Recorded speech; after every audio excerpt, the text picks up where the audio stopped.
Our invocation.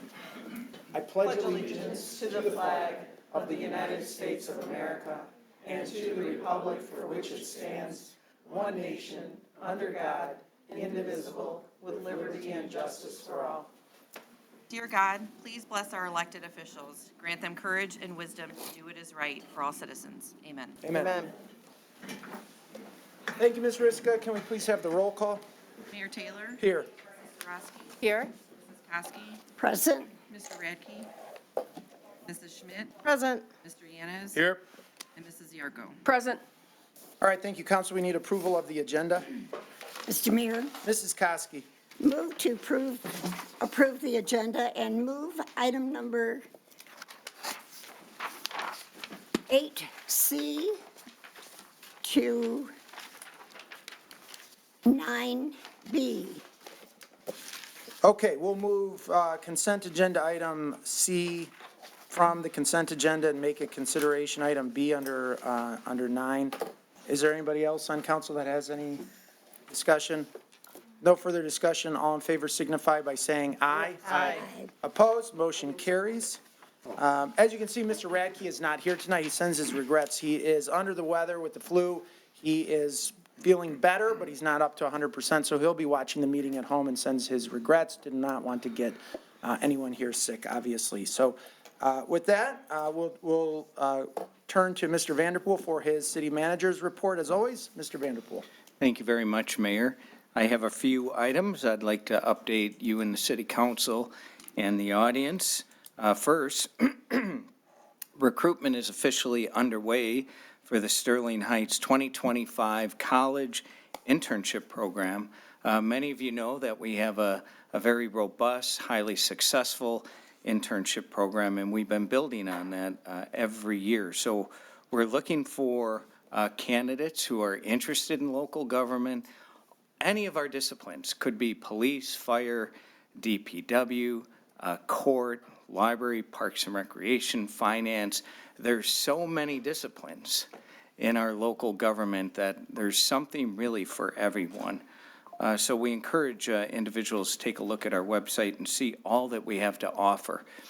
This year's program will be really focused on 2-year internships for those who are in graduate school. So if you know of anyone, if your kids are in graduate school and they're looking for a really meaningful experience, please have them look at our internship program. We have about 20 or so a year, and selfishly, we sometimes look at our interns for future employees. In fact, we've hired a number of them. In fact, a number of our interns have gone on to be directors in the organization. So we're very proud of the program. And I want to recognize our HR director, Kate Baldwin, and her team for developing a best-in-class program. Also, I wanted everyone to know that the City of Sterling Heights Home Rehabilitation Program, which is supported by the Federal Community Development Block Grant, is currently accepting applications on a rolling basis for low to moderate income households in need of home repair and assistance. This is a really good program. It can result in significant savings to those who qualify. So if you have any interest or know of anyone, please have them go to our website and download the application. And I really thought this program in the library was worth noting, considering the times we live in. In celebration of National News Literacy Week, the Sterling Heights Public Library invites the public for a screening of the film Trust Me and a virtual Q&A with the filmmaker afterward. Trust Me explores why humankind is attracted to stories about violence and how media outlets capitalize on that, and how we gather and share information and misinformation in the digital age. Trust Me gives audiences a front row seat to the efforts of individuals, educators, and government regulators in promoting journalistic integrity and media literacy, not only here in the U.S., but around the world. So visit our Sterling Heights Public Library page for much more information on this, what is sure to be really interesting event. And we had another really successful passport week. The clerk's office has done a phenomenal job with this program. It's a week-long event, and we had 264 passports issued. A majority of the applications came from Sterling Heights residents, but we also had some visitors from Warren, Macomb, Troy, Harrison Township, and even an individual from Toledo, Ohio, come to get their passport here at Sterling Heights. So I wanted to recognize the clerk and her team for continuing to do a great job with this program. And also, the Sterling Heights Parks and Recreation Department will host a hiring fair on February 6th from 2 to 6 p.m. at the community center. Everyone's welcome to come and learn about the many opportunities to work for our award-winning Parks and Recreation Department. So we encourage you to take note of the fair. If you have kids or others, relatives, we would really like to hear from them, and they should participate. And Mayor, lastly, as most may know, a week from today, beginning at 1 p.m., we will have our annual strategic planning program, I should say, at the community center across the street. We'll be talking about our sustainability initiatives, an update on our community mental health plan, development of the pathway to plain preservation improvements that are forthcoming, and numerous other topics. So we encourage the public to come. It's from 1 to 5, and we look forward to this program every year. It's a great opportunity to engage with the mayor and city council and the public to think about the next few years, and it's a prelude to the budget process that's forthcoming as well. And Mayor, that concludes my comments. Thank you. Okay, thank you very much, Mr. Vanderpool. We do have a presentation tonight. This is a presentation of the Employee and Department Office Awards for 2024. We are going to kick this over to our Community Relations Director, Melanie Davis, and Human Resources Director, Kate Baldwin, who will take it from here. Good evening, Mayor Taylor, Honorable City Council, Mr. Koszubski, and Mr. Vanderpool. We are thrilled to host our Employee Awards ceremony before you all and to announce and celebrate employees receiving 2024 recognition awards. We will first feature departmental awards, where we will invite department directors and leaders to announce and present the honorees. Then we'll announce the Part-Time Employee of the Year, Outstanding Performance of the Year, Full-Time Employee of the Year, Administrator of the Year, and Office/Department of the Year. After all awards are presented and individual photos are taken with the honorees department director, we'd like to invite City Council to join us for a group shot with all honorees in the lobby. So, to all of tonight's honorees, please sure to remain in attendance for the group photo following the ceremony. With me this evening is Melanie Davis, our Community Relations Director, who will also be emceeing tonight's ceremony. Thank you, Kate. It's my distinct honor and privilege to be able to announce this year's department-level employee awards. And for the first departmental award, we invite Library Director Tammy Turgeon to come and announce the recipient of the 2024 Sterling Heights Public Library Employee of the Year Award. Good evening, Mayor Taylor, members of the City Council, Mr. Vanderpool, and residents. I'm honored tonight to recognize Jessica Leathers as the 2024 Library Employee of the Year. Jessica has been on the library staff for 15 years. She started as a library page in 2010 and then moved up to a part-time library clerk working in the circulation department the following year until 2023. She was then promoted to a part-time librarian position where she now works mainly in the youth services area of the library. Jessica is the daughter of longtime city employee Sue Woodward. So Jessica has kind of grown up at the Sterling Heights Public Library. Jessica would visit the library as a child, and now she's able to bring her own son to enjoy it as well. Jessica has been successful in all of her positions due to having a great positive attitude and being able to work well with patrons of all ages. When Jessica was working as a part-time library clerk in circulation, she frequently stepped up to help with library programs on her own time.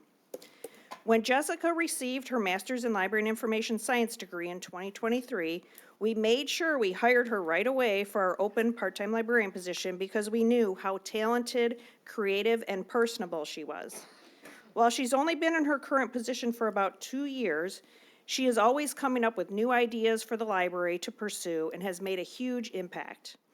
The first program she started was a mindfulness and meditation class, which is designed for adults to learn several methods to manage stress using approachable and fun mindfulness practices. Jessica also created the Sterling Fest emoji scavenger hunt, where attendees can decipher emoji clues related to the various musical acts' songs to win prizes. Jessica recently worked with the Parks and Recreation Department to create our new sensory-friendly story time that's designed for children with disabilities and adaptive needs. Each session features engaging stories, sensory activities, crafts, and adaptive movements tailored to each child's unique abilities. Jessica's newest program series is Sterling STEAM, where she tackles science topics and has fun with experiments, stories, and interactive activities for the attendees. Jessica also participated in last year's Human Library program as one of our books to share her story of having a vision disability. Jessica revived our monthly Families and Jammies program, where patrons join us for an evening of family fun with stories, rhymes, activities, and crafts.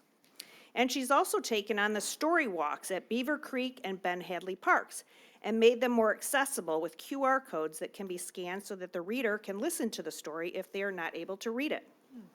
In addition to all of that, in this part-time position, she's also created and manages the library's video game collection and also manages our youth science, technology, and history collections.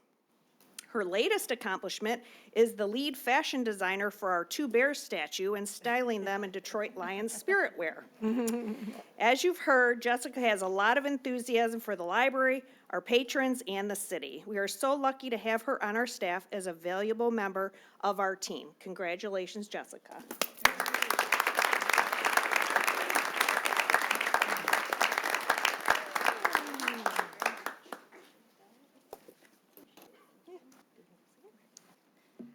I'll keep this very quick. That was a lot of really nice things that you said about me. I very much appreciate it. I am so grateful to serve the community I grew up in. The library has always held a very special place in my heart, and it's been such a joy to kind of put my own spin on things. I'm really honored to be a part of its story. And thank you to my amazing coworkers and the best patrons ever. Without them, my job would not be quite as enjoyable. Thank you again.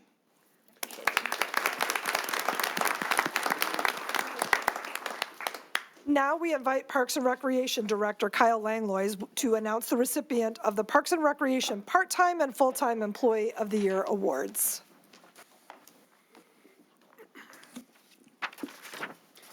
Good evening, Mayor Taylor, council members, and all gathered here tonight to celebrate so many great public servants. This truly is an inspirational night, and I am honored to work alongside all of these individuals. And so as we move on to the Parks and Recreation Department's first award tonight, which is our Part-Time Employee of the Year, with this year's honoree being our Assistant Naturalist, Anne Marie Cole. Anne Marie is another great example of a loyal employee, as she has been with our department now for over 11 years, and has taken her performance to new heights in this past year. In April of 2024, we saw the unexpected departure of our department naturalist, and it was almost immediately where Anne Marie stepped up and offered to do whatever she could for the benefit of the department and the Nature Center. From helping us navigate operational changes and improvements, to giving us background information on items we needed to know, and working substantially more hours than she was previously scheduled, I am confident in saying that we could not have kept that facility open during the interim and every day since without Anne Marie. While her time stepping up since April is well worth the recognition, it is only part of what makes Anne Marie a special employee with our department. Anne Marie is fearless, and I'm pretty sure she will go toe-to-toe with any critter that graces our facility. Nothing grosses her out that I'm aware of, and she has no problem blowing stuff up to the delight of our program attendees. In fact, I think she relishes that task more than any. She cares about the city and the department brand, and looks to support our mission in everything that she does. She does it with a smile, whether inside or outside, cold or hot, rain or snow, or even sun. Like a number of our previous honorees, Anne Marie is someone we can always count on to step up and work in roles that are outside the norm of Nature Center tasks. From bus trips to events downtown, special events, park operations, or anything else, she was always up for the task. In closing, it is department employees like Anne Marie Cole that make the Sterling Heights Parks and Recreation Department an essential part of our community. The department has undergone major growth and change during her tenure, and not once has she said, "This isn't for me." Rather, it has always been, "What more can I do for the organization?" Please join me in congratulating Anne Marie Cole today for being named the Parks and Recreation Department's Part-Time Employee of the Year.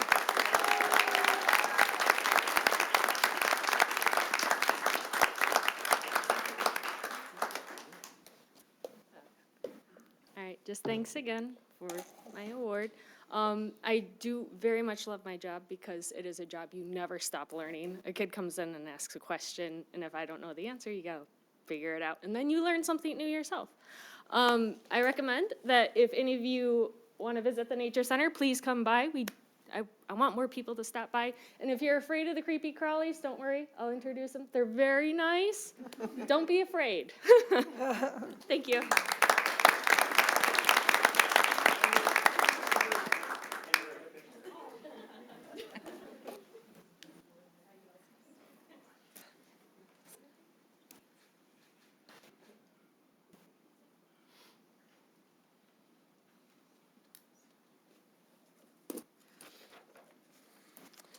And our next award is for the Parks and Recreation Department's Full-Time Employee of the Year, which I am proud to give to our Adaptive Recreation Specialist, Rebecca Lynn.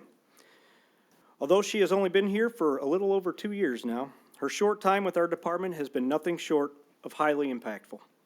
From day one, Becca quickly assimilated into the Parks and Recreation team, and although she had a lot to learn about municipal recreation, she rolled up her sleeves and jumped right in.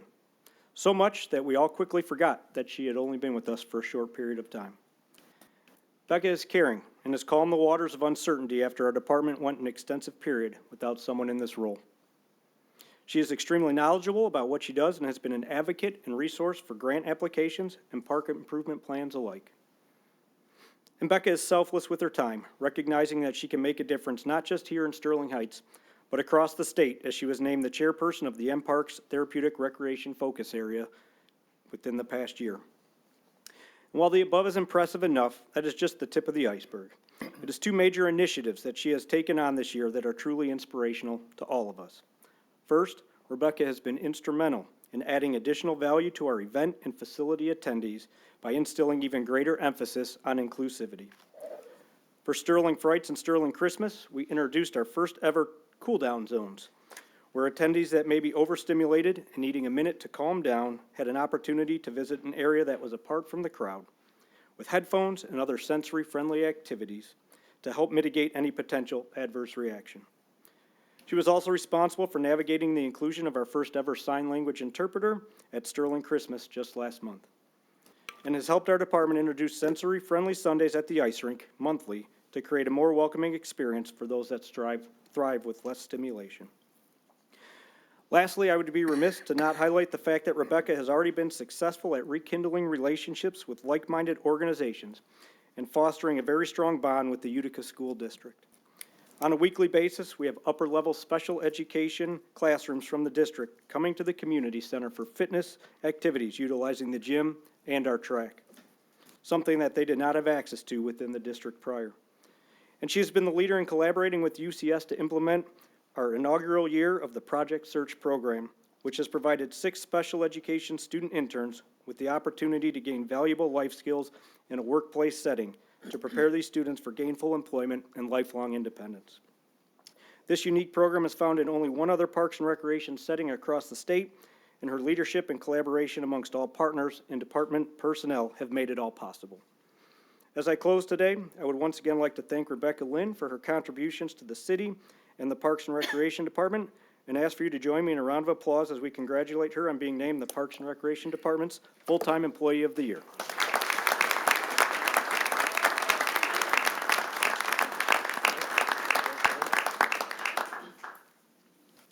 All right, I am a firm believer in it is a team effort, so I've got just a couple thank yous that I want to share.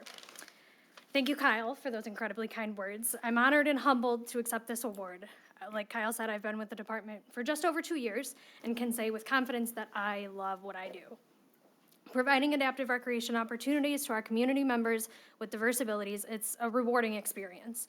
I get to witness some really special moments that happen, from friends excitedly greeting each other at each and every monthly dance that we hold, or parents getting emotional because they never thought their child would fit in, let alone get high fives from everybody on the basketball team after scoring. For me, this is more than a job. It's a chance to contribute to something more meaningful alongside some very wonderful people. While I stand here accepting this recognition for performance, I want to emphasize that this achievement is not solely mine. It's a reflection of the incredible team that I'm a part of. I want to express my heartfelt gratitude to Kyle for not only showing me support and guidance every day, but acknowledging my efforts in the department. To my colleagues, thank you for always collaborating, being lending a hand or an ear. I know I can always count on them. To the project search team, both the interns and the Utica staff alike, thank you for helping diversify and grow the Parks and Recreation Department. Thank you to the adaptive part-time staff for showing such dedication and commitment to our programs. I really could not do it without them. And I especially want to thank the adaptive recreation participants, because without them, there would be no reason for what we do. Extending into my personal life, I want to thank my amazing parents. Their guidance, sacrifices, and encouragement help build the foundation that I rely on every single day. Ooh, and finally, thank you to my wonderful fiance, who has been my biggest supporter.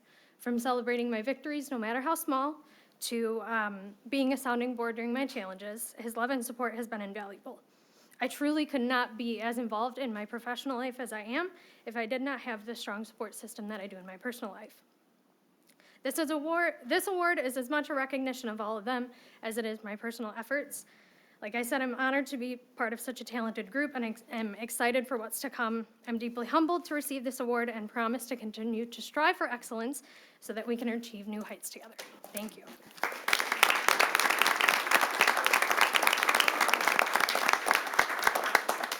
And next up, we have DPW Director Mike Moore to announce recipients of the DPW Part-Time and Full-Time Employee of the Year Awards.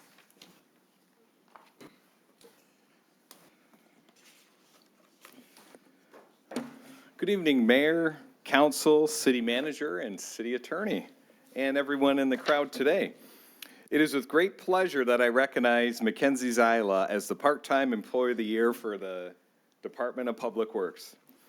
Mackenzie consistently brings a positive energy to the workplace every day. No matter the challenges, she is never in a sour mood, and her upbeat attitude has a contagious effect on everyone around her. Her ability to calm frustrated individuals, both within the department and in the community, speaks volumes about her professionalism and emotional intelligence. Whether it's through a friendly word or a thoughtful solution, Mackenzie has a unique ability to diffuse tense situations and create an environment where everyone feels heard and supported. Beyond her exceptional interpersonal skills, Mackenzie also has shown incredible initiative in improving the efficiency of our refuse program.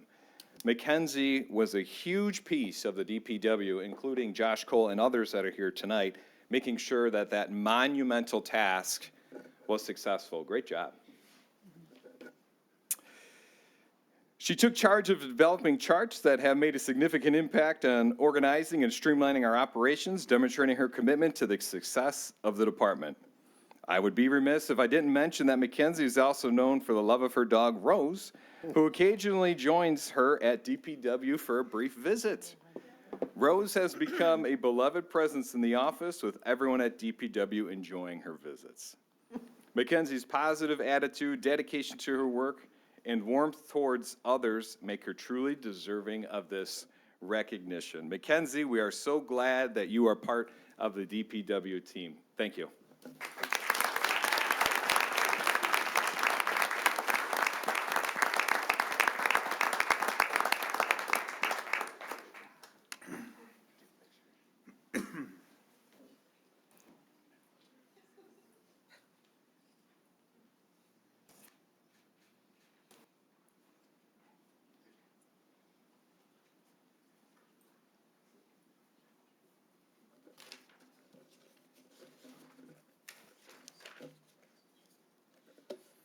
good evening again.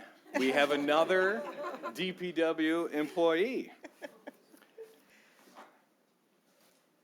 It's with great pleasure that we recognize and honor Jackie Geldof today, an individual who has consistently gone above and beyond in every aspect of her role at DPW. Jackie is someone who has not only demonstrated incredible dedication and work ethic, but also played an instrumental part in shaping the positive environment in our workplace at DPW. For nearly 24 years, Jackie has been an integral part of our team, contributing tirelessly to our success. Whether it's taking charge in the front office, managing day-to-day operations, or handling complex tasks with ease, Jackie has always been someone we can rely on to get the job done. Right, Mike? Absolutely.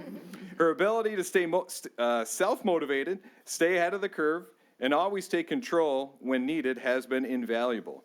Jackie's hard work and attention to detail do not go unnoticed, and her efforts truly set the bar for all of us. Jackie is also a member of the Employee Engagement Committee, which serves to bring employees together. And this fall, DPW hosted the barbecue for all of the city staff, and that was a huge success, and that was based on Jackie's leadership.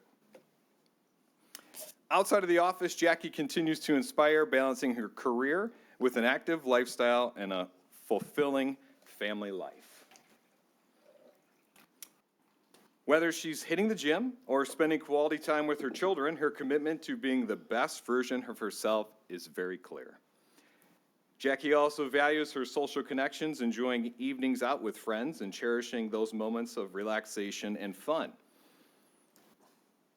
It is a well-rounded approach to life that makes her not only a dedicated employee, but a wonderful person to work with and learn from. I would be remiss if I didn't mention the dedication and loyalty of Jackie and her family. Her father, Mitch, a former DPW employee, who's a friend of mine and a mentor to me, retired from the DPW some time ago. Her sister, Jocelyn, currently works at the police department. And of course, her husband, Brian, who is her rock and one of the most intelligent and funny guys that I know, has been at the DPW for over 20 years. So the reason I bring all that up is this is an entire family who is committed to making this organization better. Jackie is undoubtedly my go-to person for out-of-work vacation destinations and events to take my kids to. Holy moly. From Hawaii to Turks and Caicos to anywhere you can think of, she's been there and done that. I swear she has been to any vacation destination you can imagine and can quickly recall the details of each to provide feedback and perspective. Her love for family, life, and spending quality time with close friends is admired by all. Thank you, Jackie, for your outstanding contributions over the years, but more importantly, simply just being a good, honest, sincere person. Thank you. You are truly deserving of this recognition, and we look forward to many more years of your leadership and positive influence. Congratulations again on being named the DPW Employee of the Year.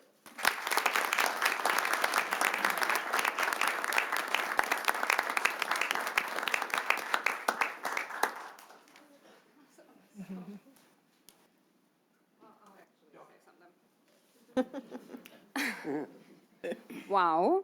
Thank you, Mike. I do appreciate this, and you said many more years. I have 2.5 more years. So that's not changing. But anyway, thank you so much. I appreciate your kind words and the recognition, and all my friends here to support me. Thank you so much. Love you guys.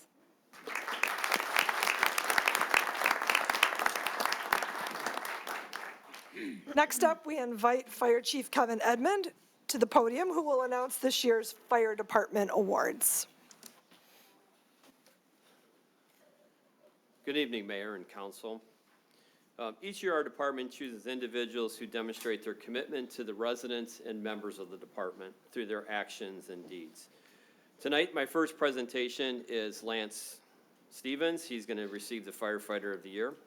Lance is a senior firefighter in the department. He is a beacon of dedication. His leadership qualities and top-tier paramedic and firefighter skills and his role as a mentor are all testament to his unwavering commitment to the community. He consistently seeks opportunities to educate and teach others, participates in numerous fire department ceremonies. You've seen him as one of the members of the Honor Guard when we have those. He's always finds ways to give back. His passions for ensuring the community receives the highest level of care for our residents is evident in the many awards he's received over his career. Here are some quotes from fellow employees who nominated him. He never overlooks the small things and is involved in multiple aspects of the department. Lance takes new employees underneath his wing, ensures they are comfortable with their skills and knowledge. He is dedicated and a self-motivating firefighter who consistently strives to improve the department. I personally worked with Lance many times as a union leader in the department and find him very dedicated to the organization. He seeks to ensure all members follow our department's core values of excellence, loyalty, integrity, tradition, and equality. I'm honored to present Lance Stephen with Firefighter of the Year.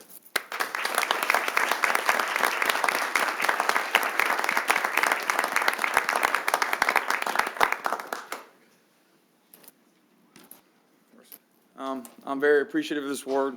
Thank you very much. Thank you, Chief. And I'm honored I get to serve in the best dang fire department in the state.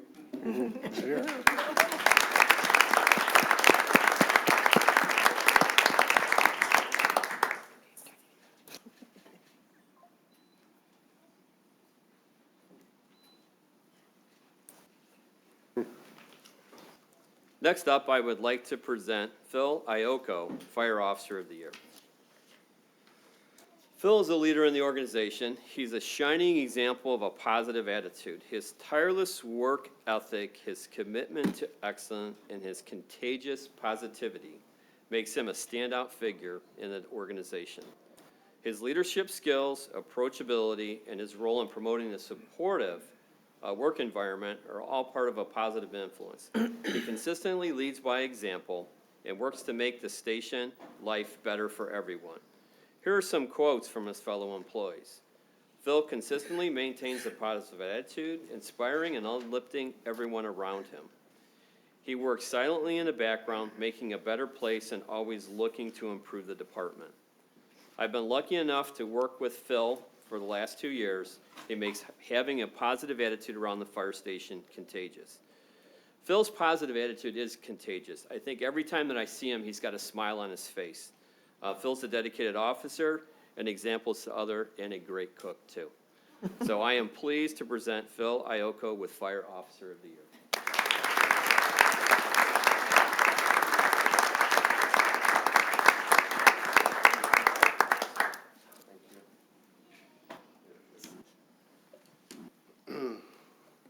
Thanks again for this award. I do appreciate it. I'm grateful to be part of such a great organization and just to be surrounded and blessed by the best group of women and men to work with. It's been the best job in the world. Thanks again.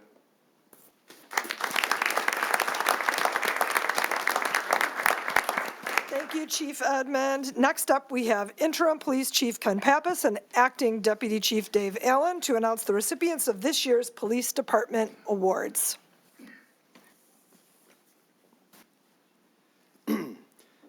Good evening, Mr. Mayor, Council, Mr. Vanderpool. I'd like to thank you for this opportunity to recognize the hard workers of the Police Department. Before we start, I'd just like to briefly explain the selection process for awards. Candidates must be nominated by peers or supervisors. A committee is then formed by 5 members from various areas of the Police Department who will read through all the nominations and through a majority vote select the most deserving candidate. With that, I'd like to present the Officer of the Year, Jeremy Walleman. Officer Walleman started with the Sterling Heights Police Department on August 8, 2005. During his tenure with the department, Jeremy has received numerous awards, citations, and commendations. Jeremy has worked the Patrol Bureau, Traffic Bureau, and K-9 Unit. Officer Walleman exemplifies dedication and has unwavering commitment to the Sterling Heights Police Department, particularly through his leadership and contributions to the K-9 training program. His tireless efforts in this specialized area have elevated the program's standards, ensuring that both handlers and K-9s are prepared to meet the demands of modern law enforcement. As a cornerstone of the K-9 unit, Officer Walleman has demonstrated exceptional skill in developing and refining training methods. His expertise and attention to detail have been instrumental in fostering the effectiveness and reliability of the department's K-9 teams. Jeremy's dedication goes far beyond standard expectations, devoting countless hours to training, problem-solving, and mentoring others in the program both on and off duty. In addition to his technical contributions, Officer Wallman's leadership has created a collaborative effort and supportive environment for the K-9 team. His ability to inspire and guide his peers reflects his deep commitment to the success of the program and the department as a whole. Jeremy's impact extends beyond the K-9 training field. He is also an active member, trainer, and squad leader in the Special Response Team. Member of the Field Training Officer Program, his efforts embody the core values of the department and make him deserving of Officer of the Year. Jeremy Wallman.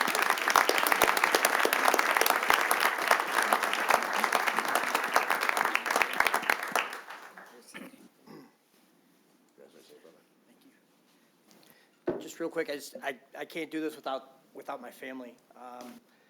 There's so much time and effort that goes into these dogs and stuff like that. Like, I wouldn't be able to do it without the support of my wife and without the administration at the police department. I try to make sure that the dog is always the smart end of the leash. So that's what I try and carry through every day. So thank you very much. All right.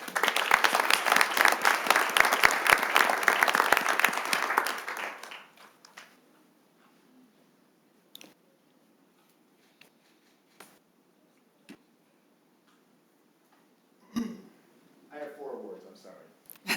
It's going to be a while. For Command Officer of the Year, we have Sergeant Tanya Jesperson.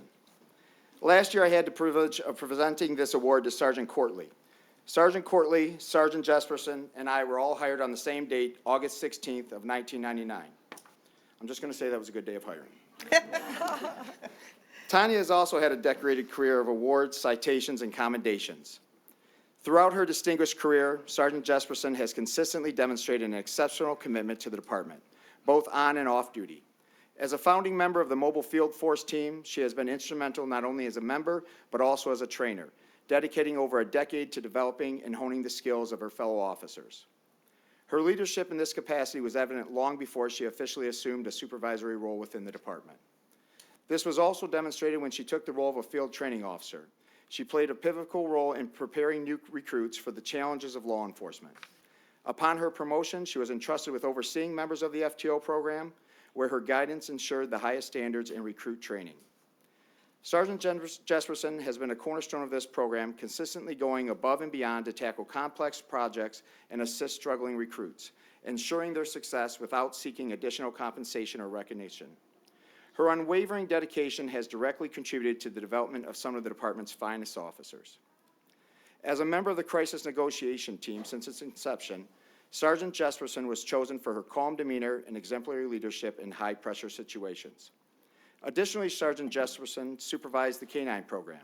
Despite the significant time commitment and the absence of added benefits, she has diligently ensured compliance with state-mandated reporting requirements, all while maintaining her regular duties as a command officer. Beyond her operational responsibilities, she has volunteered extensively, from participating in community initiatives like Cops and Kids to her 17 years of dedicated service with the Honor Guard. She has represented the department and the city at hundreds of events with professionalism and pride. Her unwavering dedication to the community and her fellow officers reflects her deep sense of service and integrity. These examples only highlight a fraction of Sergeant Jesperson's contributions. Her leadership inspires those around her to strive for excellence and has played a critical role in shaping the next generation of leaders within the police department. Her impact will undoubtedly be felt for years to come. For these reasons, Sergeant Jesperson is deserving of Command Officer of the Year.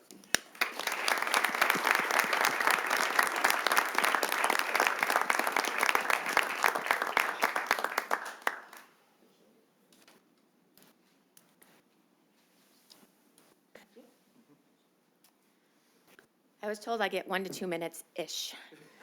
So, I don't really have anything prepared, but I do want to thank my home family. They understand that sometimes when I come home, Mom needs some quiet time because it's been a chaotic time at work. And my family in blue, who always support me and have my back. It doesn't go unnoticed. Like Chief Pappas said, we started 25 plus years ago. It's been a long time. The selection process for any nominee for our department is pretty extensive. If you know cops, we don't prefer to take more work upon ourselves, but it actually requires somebody to submit a paper that has 5 different categories that you have to write somebody up for why you think that they're deserving of this award. This is the 8th time in 9 years that I've been nominated for this award. I must have fell off the block somewhere last year because I was not nominated. But as much as this is appreciated, for me, the most humbling part is that I've been nominated so many times and written up by so many people that think I'm deserving of this, whether it be officers, sergeants on my shift level, my lieutenant, my captain, and this year, my chief nominated me. So from top to bottom, bottom to top, people think I'm deserving of this, and I'm truly honored that people notice the dedication that I put into this department and the city, and I love everybody for it. So thank you for giving me the opportunity, and 25 years strong. All right.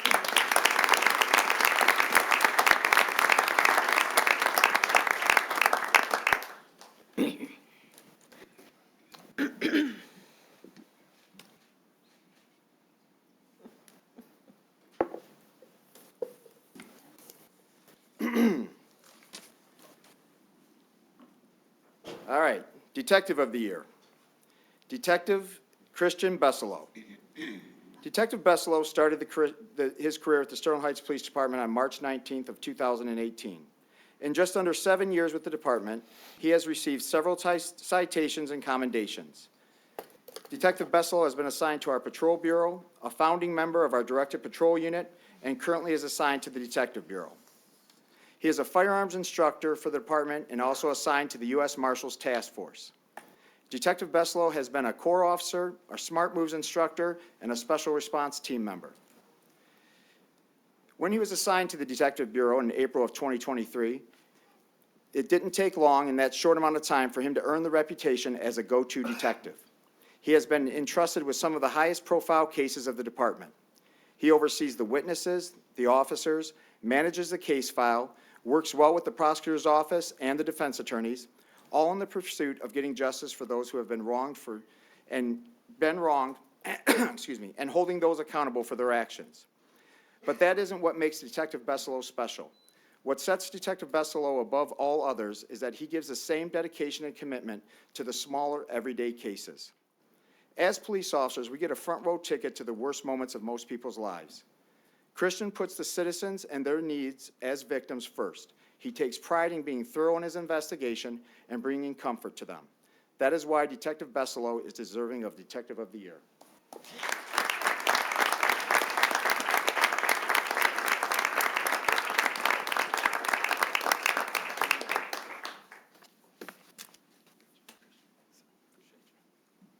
Just really quick, I have something really small since I was informed there's a speech here. It's a privilege to be nominated by supervision and selected by my peers for this award. When I began my career in 2018, I mentioned in this same exact room, probably in the same exact place, that it was an honor to work for the best police department in the state. 6 short years later, here I am, and I still stand by that. I appreciate the opportunities that I've been given thus far, and I don't take a single one for granted. But I think more importantly, it'd be a disservice if I didn't thank my family and, more importantly, Group 31 of the Detective Bureau, right? I stand here as a behalf of the Detective Bureau accepting a single award. But as many fun, interesting, and complex cases that I've handled thus far and presented to judges, juries, prosecutors, they've all received input and assistance from my colleagues.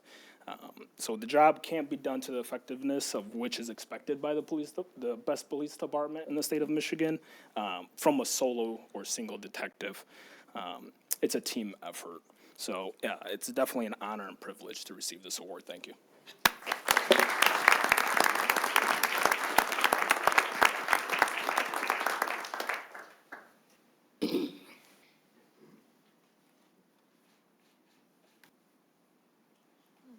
All right, last one. Civilian of the Year, Kathy Hammond. Kathy couldn't make it today, but I would still like to tell you why she was chosen this year. Kathy was hired by the City of Sterling Heights on September 26, 2016 as a technical secretary and worked in the Support Services and Detective Bureau. Kathy was promoted to Administrative Secretary in August of '22, where she took over the Operations Division. And by took over, I mean we previously had 3 secretaries assigned to that division, and Kathy now does the work of all 3. Kathy did not have a set of instructions or a guidebook, but through on-the-job learning, streamlined numerous tasks to make the division more efficient. Kathy, in addition to being the captain of the division's secretary, also handles special event scheduling, court notices, and overtime details for 106 employees. Kathy is always available to help regardless of what the request is. She doesn't let an email go unanswered, regardless if it's during work hours, weekends, or on a holiday. Kathy will make the adjustments needed for staffing and get the new orders posted, all without compensation. Not as important to all, but probably to some, she also keeps a fully stocked candy bowl on the side of her desk that all are welcome to. For these reasons, Kathy Hammond is deserving of the Civilian of the Year award. We will make sure she gets this award. Thank you. Thank you, Chief. Thank you. Next, we have 41A District Court Administrator Stacy Raudio to announce the recipient of this year's 41A District Court Full-Time Employee of the Year Award.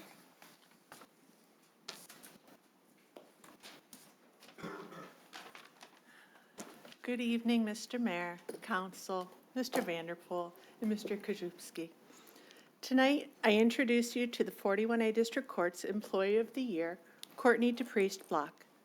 Courtney's been with the court since 2019 as full-time and is currently one of our veteran employees.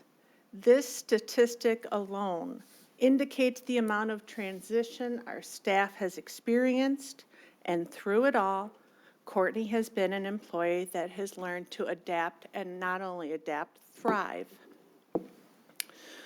When I came to the court in March of 2022, Courtney had recently switched to a cashier position from the traffic division.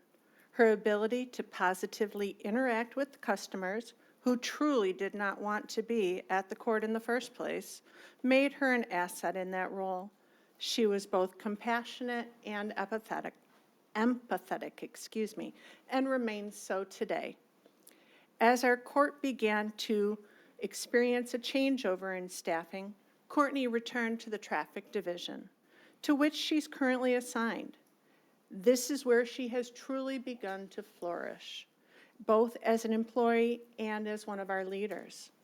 Courtney has used her knowledge of the division's processes to efficiently train new coworkers, which in turn made it one of our highest functioning divisions. As an example, one of the biggest complaints we had in the traffic division was the length of time that it would take to reach a human being when someone called in. If you've never called into the court in the past, we used to have every single violation, amount owed, and point, if any, listed on the voice message. You can imagine people were none too thrilled by the time they got to the human being. Courtney was a big help in reducing that wait time that was experienced, and in reviewing our weekly phone logs, the division consistently ranks at the top for phone calls answered at the court currently. Courtney also acts as Zoom coordinator for our traffic court hearings. She brings people into the hearings, assists them with any technical issues they may be having, and believe me, there are quite a few, and processes the cases that the magistrate hears on any given Tuesday or Thursday. Courtney is extremely knowledgeable about the Zoom hearing process, which is very beneficial to our new magistrate, who you all confirmed, to taking over these hearings. In closing, Courtney has flourished in her role as a traffic division clerk. Most noticeably, her maturity level has increased in direct relation to her level of responsibility. I see exciting things in Courtney's future, and I'm happy to present her to you as this year's Full-Time Employee of the Year for the 41A District Court. Thank you for your time.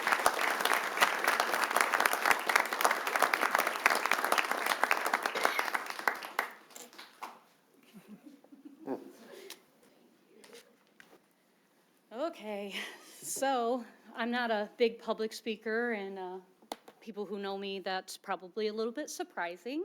But I just want to say thank you to Stacy for all those kind words. I really appreciate it. Even though Judge Lepore couldn't be here tonight, I wanted to thank her for being such an amazing role model to me and someone that I can look up to. You know, I know this award might not mean a lot to some people, but it definitely does to me. I take a great deal of pride in working for the court and the work that I do. I feel lucky to be able to work for the city that my dad also worked for so many years. Very thankful for that. I work with a great group of people who make it enjoyable to come to work every day, and I couldn't have done it without them. Thank you.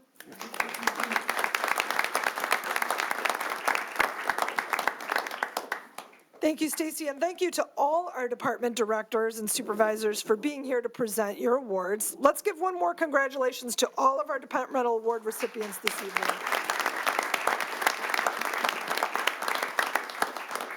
And for the last segment of our Employee Awards ceremony, we move on to the recognition awards. Something we want to note that each of these award recipients were nominated by their coworkers or their friends. These individuals have demonstrated hard work, dedication, going above and beyond, all while being gracious and adding positivity to the workplace. So next, let's invite up Purchasing Manager Eric Skirta to present and announce the Part-Time Employee of the Year.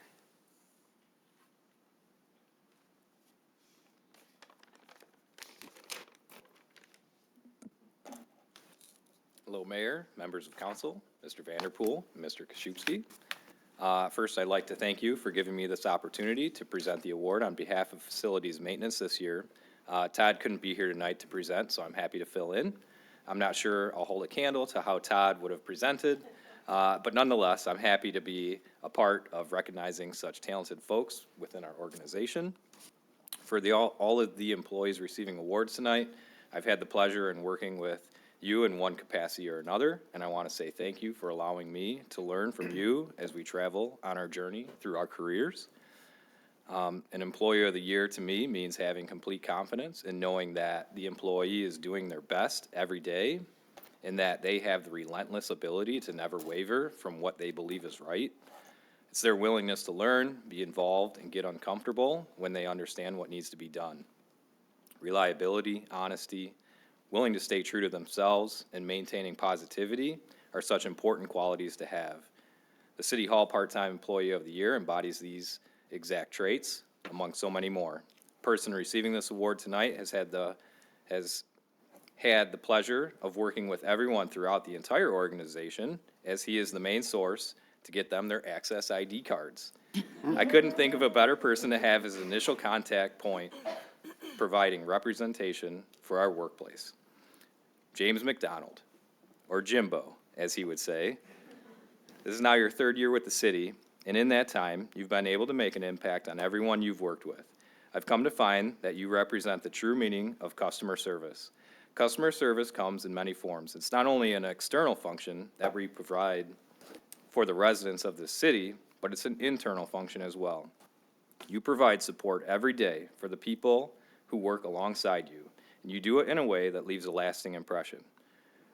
Your fun and energetic personality and understanding the tasks at hand keeps a smile on everyone's face when you're mentioned. One example of your work ethic that stands out, as your colleagues have mentioned, is you took it upon yourself to increase your knowledge of the building inner workings and complexities to assist your department staff members in streamlining their workloads. Your ability to source information and always staying positive has a lasting effect on those who surround you. Jim, I know that Todd is not a man of many words, and if he were here, I'm sure he wouldn't argue with me saying that. I know that he relies on you to assist in getting thoughts together on paper. I know he is so proud and accepting of your professional input when it comes to the written word for facilities maintenance communications. I can personally attest to this. I review all purchase order internal notes, and yours are always by far the most detailed, professional, and pleasant to read. You never waver from detail, even in the most mundane tasks. This provides special insight to the person who you are on the inside. You continue to learn every day, and you are becoming more and more of a value to the organization. I know when you're here, you make each and every hour you spend here as effective as possible. Jimbo, thank you for being you. It's my honor to call you my colleague, and I'm looking forward to spending many more years working alongside you. Congratulations, you deserve it.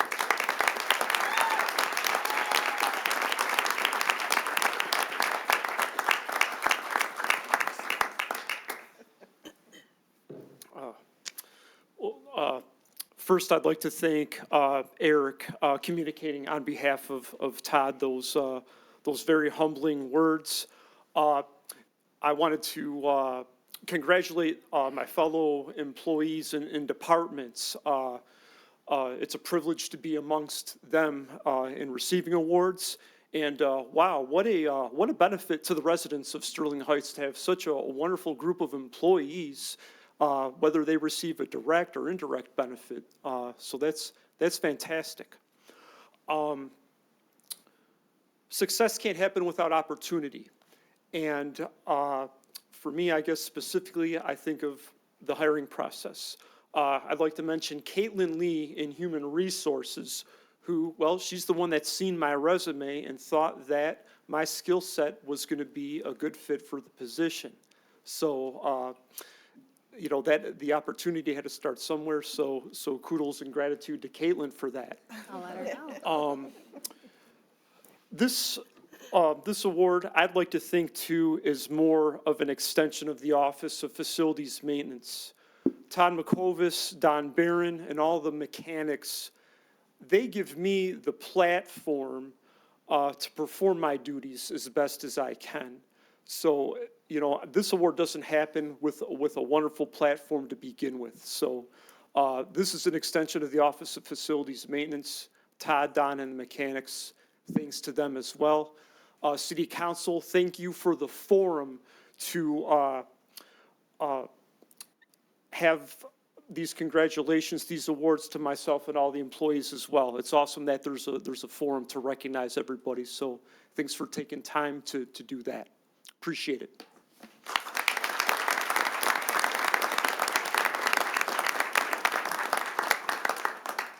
Next up, we have Community Relations Director Melanie Davis, who will announce our next award, the Sterling Heights Outstanding Performance of the Year. Thank you, Kate. I am honored to present our next awardee, and to say that she is being recognized for Outstanding Performance of the Year is an understatement. Marissa Russo has been the model of public service and dedication to the residents of Sterling Heights from day one. But in this last year, she has really set the bar for what's to come from community relations in terms of resident communication and engagement in the future, and that future is bright. Here are just a few of the 2024 highlights that helped Marissa stand out from the pack. Under Marissa's leadership, we have continued to advance our city's sustainability efforts through the umbrella brand that she created called Think Sterling Green. Marissa spearheaded the first ever Sterling Heights Think Sterling Green Earth Day event in April, featuring tree giveaways, rain barrels, tree saplings, seed packets, an Earth Day themed craft project, tree demonstrations, a community tree planting, and more. And in addition to that, Marissa has led the effort to develop our new Inspiring Green Road Cleanup and Beautification Initiative. Marissa is driven to make sure our residents have regular and accurate information, and this last year, there was no shortage of public education campaigns that Marissa led, including We're on a Roll, a campaign designed to help educate residents on the new process and procedures for the city's new refuse and recycling contract. This campaign entailed multiple communication media and channels and included measures for translation and accessibility. Then there was Let's Vote, a campaign designed to make sure our residents were up to speed on all the changes to voting, new precinct locations, early voting, and much more. Marissa also led the Pathway to Plan Preservation public education campaign and has provided the leadership to enhance engagement with the fire department and library social media pages, resulting in literally tens of thousands of new views and engagements on both. But one of Marissa's passions has been her work with parks and recreation, and to become intimately familiar with the industry and the best way to promote their programs, events, and services, Marissa has become an active volunteer with MParks, which serves as the voice of Michigan's parks and recreation community. As part of her role in MParks, Marissa has presented conference sessions on marketing and communications, sharing her knowledge and expertise to uplift other professionals and position Sterling Heights as a leader in best practices for parks and recreation marketing. Due to her work in MParks, Marissa was recently awarded the MParks Young Professional of the Year for 2024. This honor recognizes emerging leaders in the parks and recreation field for their exceptional contributions to their agency, community, and the profession statewide. And she will be receiving that award at the MParks Annual Conference on March 5th. All of this, and there's still more. Marissa doesn't stop her professional development at marketing and communication. When there is a learning opportunity, she is the first to raise her hand, as evidenced by her willingness to participate in activities like the city's award-winning DEI Council and many other programs within the city. And she continues her growth by taking an active leadership role in external groups as well, like the Connect Macomb YoPros group, where she helps develop and lead projects and events, and also going through this year's Leadership Macomb program, building her network with other emerging leaders, and her knowledge of the most important issues today facing Macomb County. It has truly been a pleasure and a privilege to have her on my team, not just in community relations, but on Team Sterling Heights. Marissa says she is excited to continue pushing boundaries in local government marketing, finding new ways to tell our community story, and creating spaces where everyone feels heard and valued. And I, for one, am thrilled to see how she does that and where she takes us next. Marissa, congratulations on a hard and well-deserved Outstanding Performance of the Year award.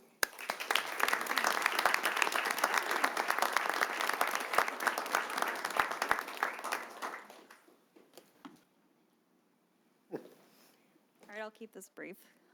First and foremost, I like to call this the Susan G. Lombardo Award, as she was the first recipient of this recognition, and she embodies what this award represents, going above and beyond to care for our residents and community in ways that truly make a difference. Every day, I have the privilege of working alongside some of the most dedicated, passionate, and talented individuals. These are people who don't just do their jobs, they put their hearts into making Sterling Heights a better place. Being surrounded by so many hardworking overachievers is truly inspiring. Their tireless efforts and unique expertise push me, and I'm sure many of us, to want to do more and continuously ask, how can we make things better for our residents? I do want to take a moment to thank Melanie Davis for her continued support and allowing me the opportunity to get creative in my role. You allow me to challenge projects and ideas and also make the necessary changes to deliver the best results. And I appreciate you for that and recognizing my efforts. To the entire Community Relations Department, thank you for always standing behind me and encouraging my ideas. Thank you to my colleagues who trust me, collaborate with me, and share the vision of building an even stronger and more connected community. And finally, to City Council and City Manager, thank you for your continued leadership and support. Your guidance gives us the tools and inspiration we need to drive progress and create a brighter future for Sterling Heights. This recognition means a lot, and I'm honored to share it with all of you who inspire me every day. Thank you.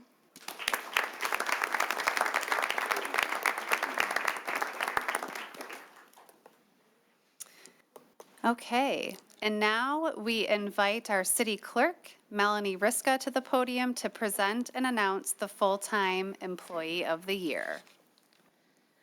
Good evening, Mayor, Council, City Manager, City Attorney, wonderful audience members. I am truly honored to be able to present the 2024 Employee of the Year Award to Andrea Barra. Here are a few comments from our residents regarding Andrea. These are passport comments. We have a survey for anybody that comes in to get a passport to complete, and here's just a few. Andrea was extremely pleasant to work with. Love her bubbly attitude, very friendly and efficient. Andrea was fantastic. She went above and beyond to help us when she didn't have to do so. Her assistance was greatly appreciated. Andrea was super friendly and helpful. She represented the city services very well. It went perfectly. Andrea greeted me with a smile and perfect professionalism. Andrea was amazing, so helpful. And those are just a few comments that demonstrate what we have come to expect from Andrea's service to our residents.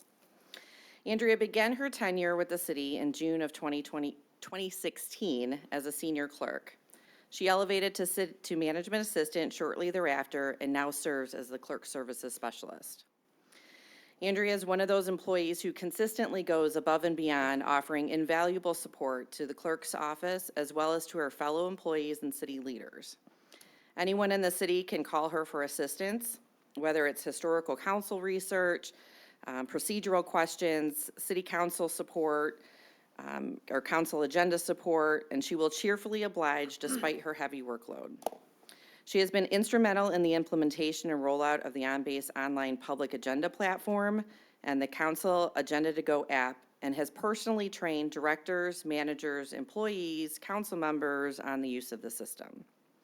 She has written extensively detailed standard operating procedures for her role that allow others in the department to navigate her duties in her absence. She continuously strives to improve our processes and is always eager to learn something new. Andrea consistently demonstrates an unwavering dedication to the city and remains a true champion for its success. She approaches her work with pride and tackles everyday tasks with determination. The year 2024 presented significant challenges for the clerk's office, and the entire team was spread very thin during our marathon election season. Through it all, Andrea handled her responsibilities with precision, ensuring that her tasks were completed correctly and on time. She didn't miss a beat. And she did this all while taking on additional duties as the chief steward of her union. So now she represents her entire union. Outside of work, Andrea serves as, this is something you may not have known already, but outside of work, she serves as the Planning Commission Chair for the community in which she lives. And she often attributes her success in that role to the knowledge that she has gained right here in the city of Sterling Heights. Andrea is an integral part of the clerk's team. She is currently off on medical leave, but she was able to come and be here tonight with her family to receive this award.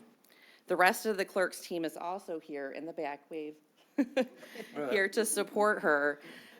When I told them that she had won, they all planned on attending as a surprise, and it actually was a surprise, so we kept that a secret from her, so she was thrilled. You know, when you don't know what sort of an impact somebody has on your team until they haven't been around, and Andrea has been on leave for the past several weeks. And I've been asked many, many questions through those weeks, and the only answer I can give to many of those questions is I have no idea. Andrea does that.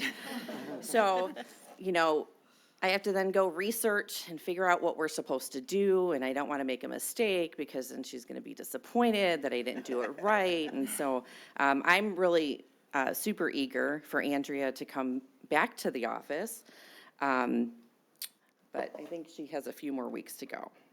So to close, I just want to say that Andrea's steadfast commitment to the city and to the clerk's team makes her truly deserving of the 2024 Employee of the Year recognition. So thank you, Andrea, for being an inspiration.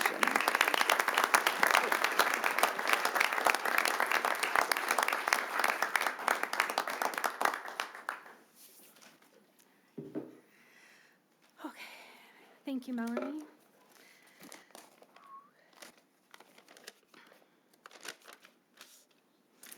Thank you, Council, Mayor, Mr. Vanderpool, Mr. Koszybski, Melanie, the team.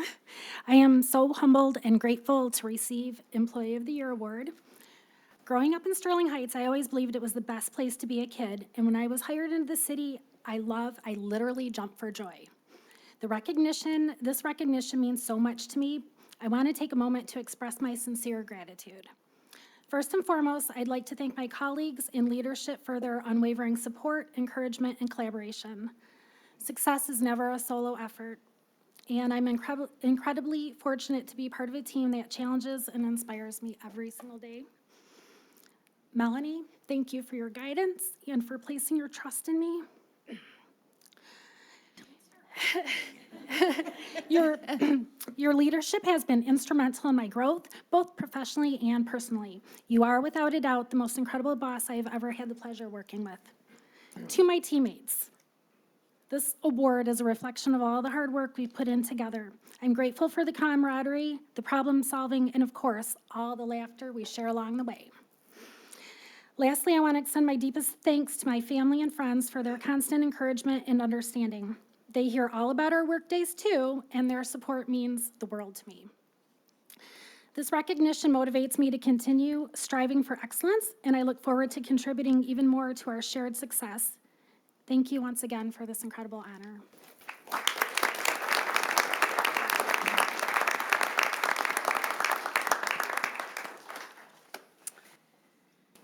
The next award is for Office/Department of the Year. We invite Assistant City Manager Dale Dwozakowski to present and announce this year's recipient.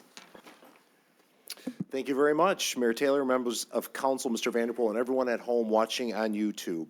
It's my honor to present Department of the Year for 2024 to the Sterling Heights Fire Department. 114 men and women have created one of the most professional fire departments in the state.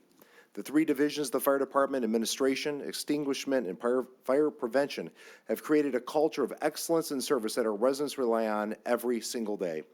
When you call 911 in Sterling Heights, you're getting the best in the business to show up and take care of you and your family. It is the worst moments of someone's life that they count on well-qualified fire department to extinguish a fire, provide emergency services during a car accident, or provide life-saving medical treatment. Our fire department, led by Chief Kevin Edmond, provides world-class fire and EMS service. I'd like to highlight some of the most recent accomplishments. In our last rating by the Insurance Service Office, the Public Protection Classification, also known as the ISO PPC, getting up to speed on all these acronyms, Fire Chief. Our fire department was awarded a Class 2 rating, which is the second highest rating you can achieve. This rating is based on overall operation of the fire department, the city's water supply, emergency communications, and community efforts to reduce risk. Only 21 communities in Michigan have achieved this rating. Also, something worth noting, our last residential survey, which we have another one coming up here in 2025, but in 2021, our last residential survey, residents rated their satisfaction with public safety. 91% of our residents rated the overall quality of our local fire department as satisfied or very satisfied. 90% of our residents rated the response time of our fire medical service as satisfied or very satisfied. 89% of our residents rated the overall quality of emergency medical services satisfied or very satisfied. Comparing our local resident satisfaction rating against regional and national fire category ratings, Sterling Heights was superior in every single category. Since starting emergency medical service transportation in 2018, the American Heart Association, for 7 years running, has awarded the fire department an outstanding response and care for pre-hospital patients. This care has saved lives and drastically improved positive health outcomes for those experiencing a cardiac arrest or stroke.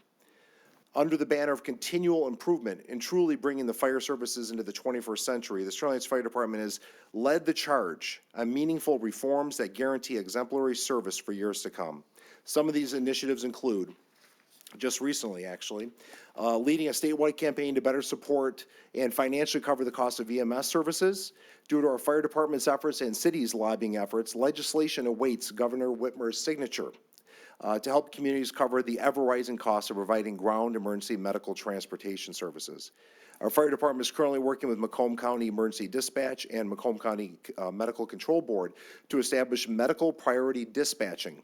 By prioritizing medical runs, the fire department can ensure that the right resources are sent at the right time. The fire department has recently finished on working on their strategic plan, their community risk assessment, and standards of cover. These comprehensive plans will provide assistance and guidance as the fire department continues to improve their services. The fire department was an early adopter of the new National Fire Reporting Methods called the National Emergency Response Information System, or NERIS. NERIS will empower fire and emergency services community by equipping them with empirical basis for decision-making. It will provide the community with reliable predictive analytics to support enhanced preparedness and response to all hazard incidents. Just recently, the creation of the new Community Risk Reduction Officer. This position works with the fire marshal on risk assessment, education and outreach, code enforcement and compliance, data analysis and reporting, and emergency preparedness. The city is currently working with the union and the fire department on the creation of a new community paramedicine mobile integrated health coordinator position. This new position will be instrumental in analyzing all of our EMS calls for service and help those in our community find ways to better manage their health. This will not only provide better medical outcomes for those at risk in our community, but it will also reduce the number of times 911 emergency services are needed. The fire department and city are also working on ways to provide EMS services and at the same time not further strain our fire response capabilities. This is being accomplished by hiring new peak demand firefighting EMTs to handle lower acuity medical calls. These new positions will better ensure proper personnel are available for more severe medical runs. And just recently, introduction of the new NFPA 915 video-based fire inspections. These remote inspections will allow the fire department to approve and verify inspections without being physically present on site. As you can see, the Sterling Heights Fire Department has taken steps to lead the state to provide world-class services to our residents. At the same time, they have not been afraid to look at new transformational ways to provide this service. The fire service is difficult work that takes a special person that is willing to sacrifice their safety for those in our community they have never met. Our firefighters are truly outstanding professionals, and it's my honor to officially award the Sterling Heights Fire Department as Department of the Year for 2024.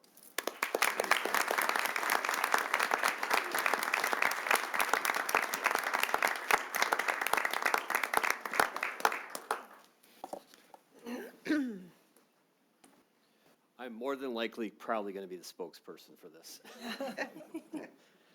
What I want to say is I accept this on behalf of all the members. All of us up here accept this with all the membership. This award could not be accomplished without the hard work and dedication of every single member of the fire department. I am honored and privileged to work with these men up here and everybody that's in my command staff, the executive board, the officers and members of the department. Without the hard work and dedication every day, we could not accomplish what we can accomplish. So thank you for giving us this award. Really appreciate it.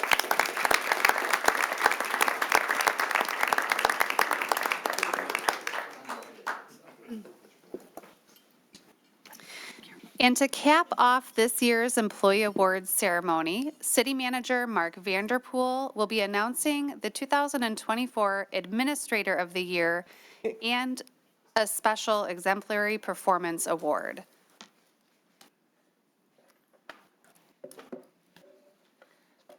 Thank you very much, Kate.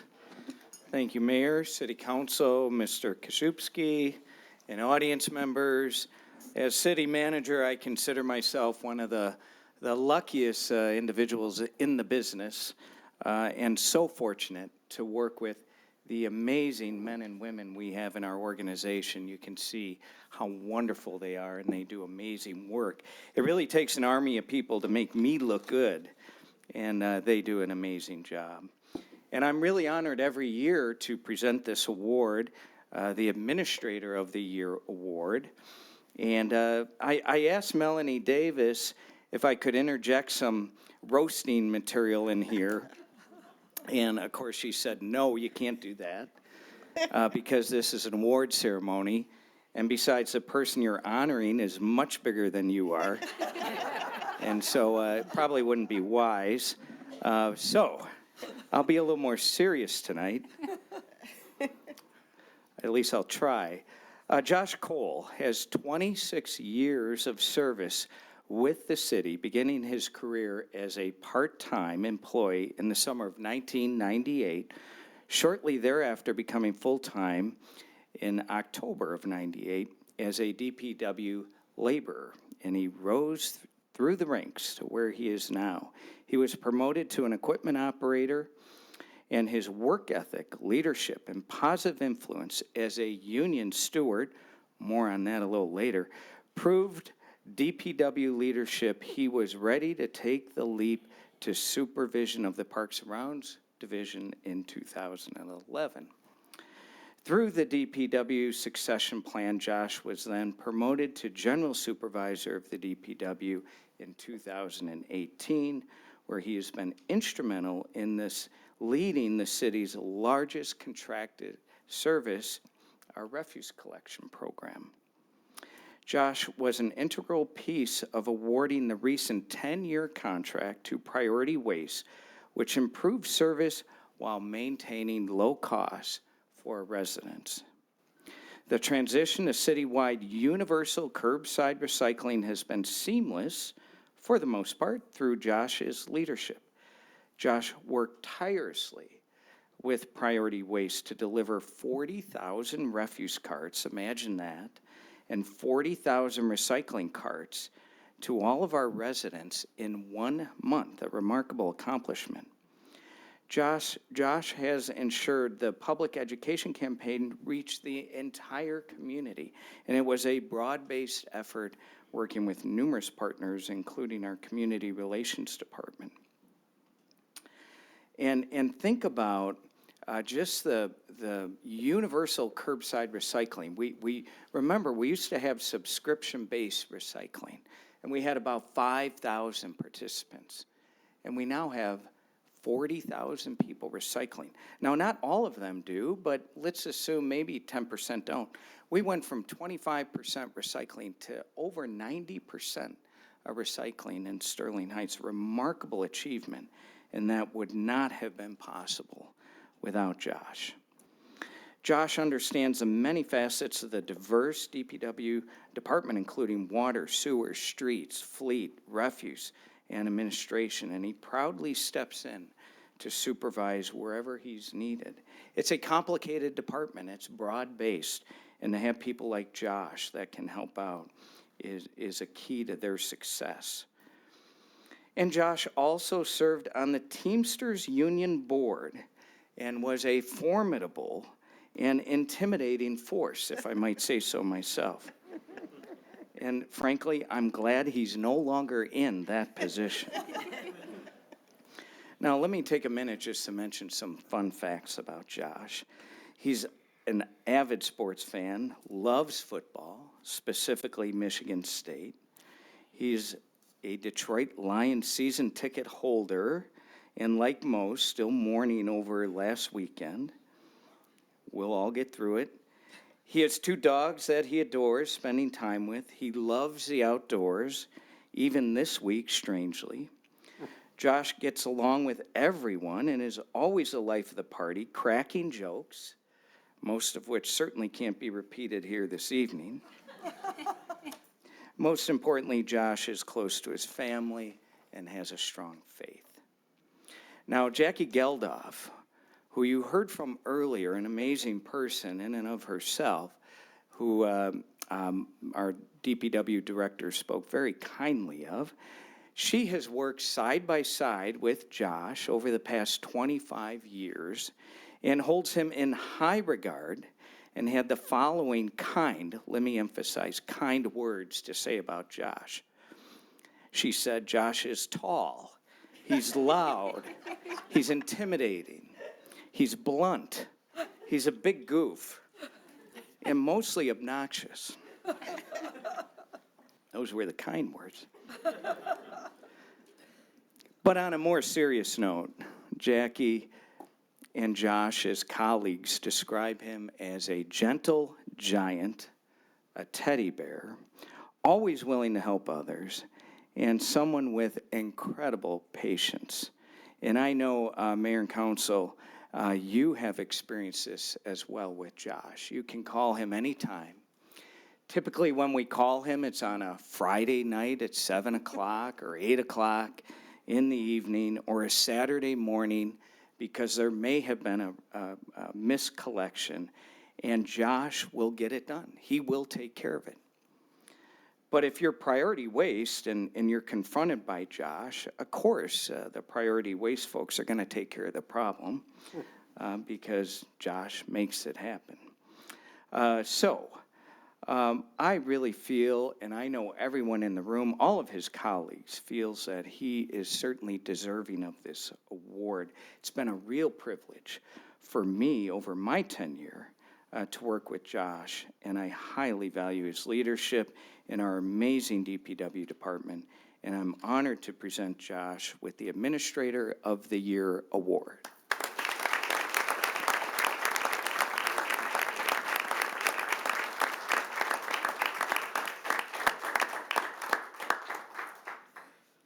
Thank you, council. Thank you, Mark. And thank you to everybody at the DPW that helps do what we do every day. Thank you to my fiance for putting up with me throughout all of that. So thank you, everybody.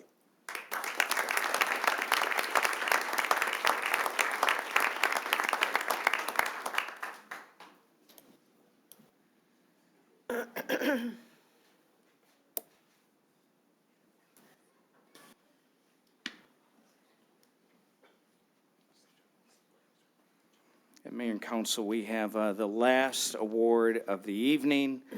Here again, I wasn't able to make any roasting remarks with this individual.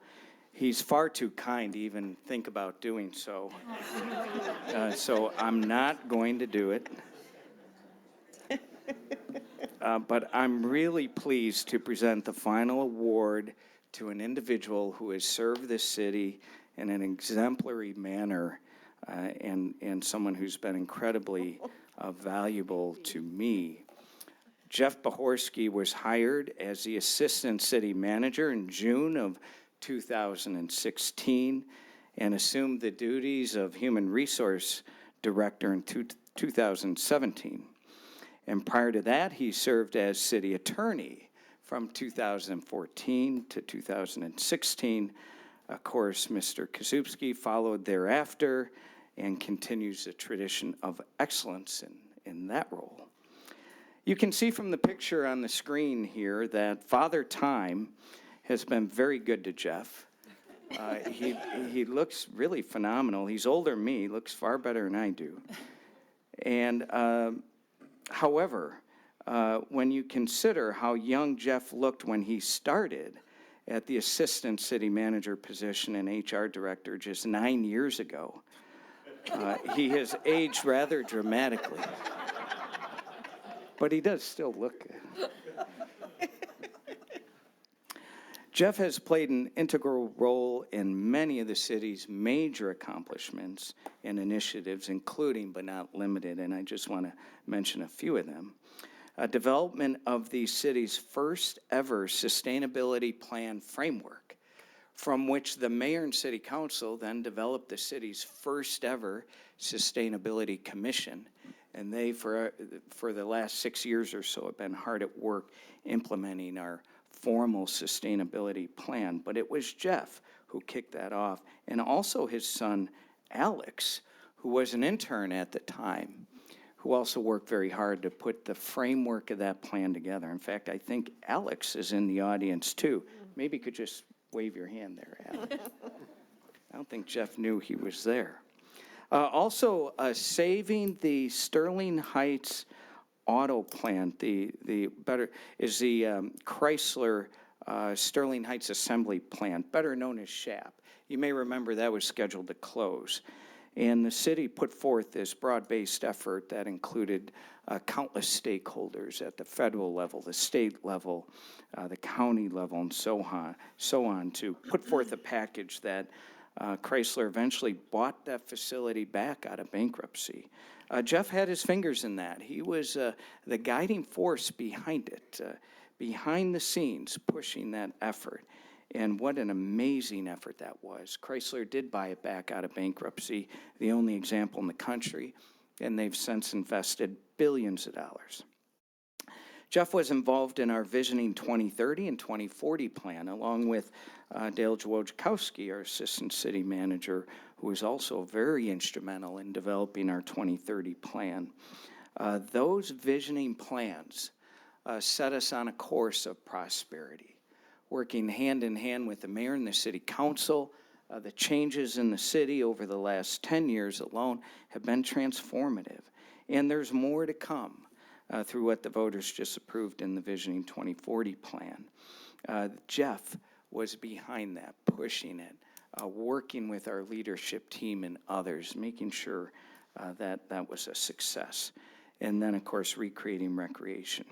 And then during the time when it's become so hard to retain and recruit employees, it's difficult, Jeff came up with the idea of what's called a 980 schedule. What it does is it consolidates a 10-day pay period into 9 days. Employees still work 40 hours, but it's condensed. They show up earlier every day. They've reduced their lunch hour, and they get every other Friday off. They get a 3-day weekend. And that has been an amazing benefit for our great employees that are here now, but also an incredible recruitment tool as well. We're the only city in the state that has done this scheduling for our employees, and it's worked phenomenally well. Jeff was instrumental in developing the Lakeside Master Plan. It took an army of people, but Jeff was front and center in that effort, developing the city's first smart zone. I should say the county's first and only smart zone, which is located right here in Sterling Heights to assist startup companies and accelerate existing companies. Many of you know we went through a massive $20 million renovation of city campus, including the library, the court, the police department, and City Hall. And Jeff led that effort as well. He secured countless millions of dollars in grants, including over $1 million recently for planting trees throughout the city. He developed, in concert with others, he led the effort, the city's first ever community garden. And we're going to be cutting that ribbon this spring. There's a lot going on right now with construction. And as we just heard with our fire department's award that they just received, Jeff worked hand in hand with our fire chief and the leadership team in the fire department to develop the department's first ever master plan and the ensuing transformational changes that have occurred. And the list goes on and on and on. I won't take up too much more time. I actually wanted to be done by now, but let me just take a couple more minutes. While serving the city in a leadership capacity for almost 3 decades, Jeff has always exhibited a strong sense of integrity and tireless work ethic. His management style was always centered on best practices, innovation, high performance, and fairness. Each of you as elected officials have had an opportunity to interact with Jeff on a regular basis, and I know you can attest to his invaluable leadership to our entire team. Jeff lives and breathes Sterling Heights, and his passion for continuous improvement was always inspiring to me. There are many attributes that I will miss, even the fact that Jeff never resisted the chance to question me or challenge a decision I made, and not surprisingly, most times he was right. What bothered me some was that Jeff seemed to take great pleasure in doing so. I finally learned after many years that prior to making any decision, I better get Jeff's opinion first. Jeff will indeed continue his professional career. He's not officially retiring. He will have a more relaxed schedule, helping our city in a part-time advisory capacity on various projects as needed, along with assisting other communities in legal services they may need and other projects. So there will be fleeting sightings of Jeff around the city, but he will be busy. And Mary Ann, his wife, said she would have it no other way. I wasn't sure how to take that comment, but Jeff can ask because Mary Ann's in the audience. All kidding aside, Mary Ann and Jeff met when they were 18 years old, and when they married, Jeff assured Mary Ann that he would only work in the municipal business for a year, maybe 2 at the most. And after 25 years in the business now, Mary Ann's looking forward to seeing Jeff, her best friend, a little more often. However, she's now looking forward to Jeff's driving, and Mary Ann claims she's a far better driver, which surprises me because Jeff always made fun of my driving. Finally, speaking of cars, Jeff has a really cool vintage VW Beetle. So if you see him around the city, honk when you see him. And you'll know it's him because it's the only car like it in the city. So thank you, Jeff, for your amazing service to the city. I know we all appreciate it. I especially appreciate it. And I'm honored to present you with the Exemplary Service Award this evening. Thank you.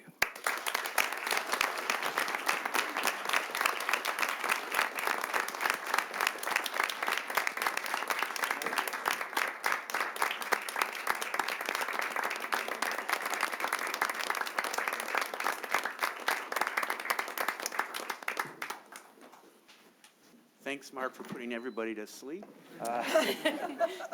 No, I really, I don't have any prepared, and I heard 1 to 2 minutes, but I'm getting older and I'm getting wiser, so I'm going to thank my wife. That's easy to forget sometimes when you're ad-libbing. But anyways, without her support, none of this would have happened in my career. 4 kids sacrificed a lot having their dad away. And as many of the elected officials know, they take a hell of a lot more than we ever will. So I thank you for that. So I want to thank council.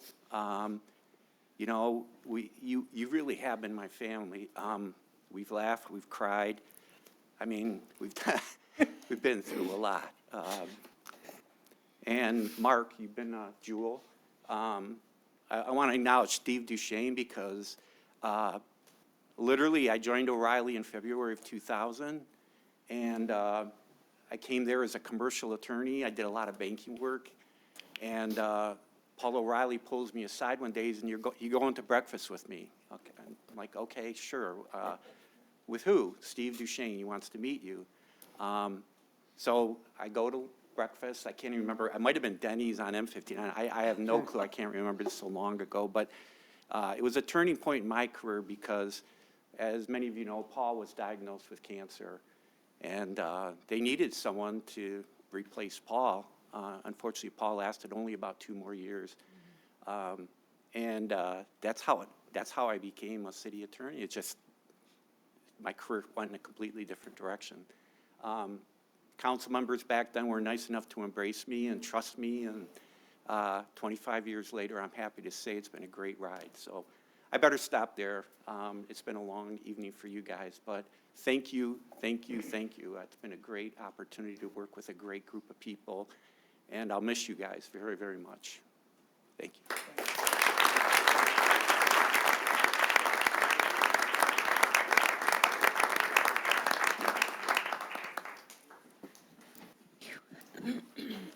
All right, let's give one more big round of applause to all the recipients.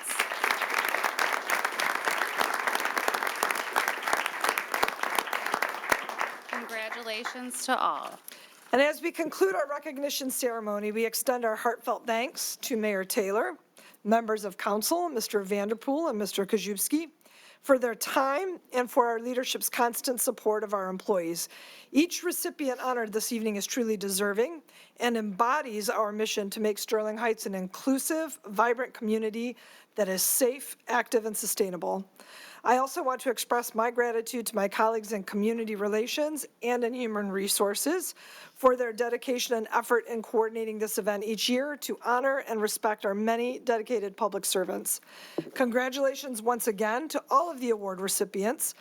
At this time, we would like to request a brief recess so council members can join us in the lobby for a group photo with all of our award recipients. And Mayor Taylor, that will conclude tonight's presentation. Okay, thank you very much, Ms. Davis. We will adjourn, or we will adjourn just very briefly in a moment, but we do have a suggested action tonight. So council, is there anyone that would like to make that motion? Mayor Taylor. Mrs. Schmidt. Resolved to recognize and congratulate all of the recipients of awards for outstanding employee performance in 2024. Support. It's been moved and supported. Any discussion, Mrs. Schmidt? Thank you, Mayor. First of all, congratulations to every single one of you. So well deserved. Thank you for everything that you give to our employees. And I think it was Jimbo McDonald that said, boy, are our residents lucky, and they truly, truly are. It takes a village, and every person that came up here didn't take this award for themselves. They took it for everyone that they work for, and that's what Sterling Heights is all about. We are family here, including all of us. And I can't thank you enough for everything that every single one of you have done over the years. Some of you very long-term employees, and some of you have only been here a few years, and you've made such an impact. So I thank you on behalf of the residents. Job well done. Mr. Bohorsky, we can't even go to how many conversations we've had. Our kids have grown up together, and you're right, tears and laughter and everything in between. And I thank you for everything. And I wish you well, and you better still be around part-time.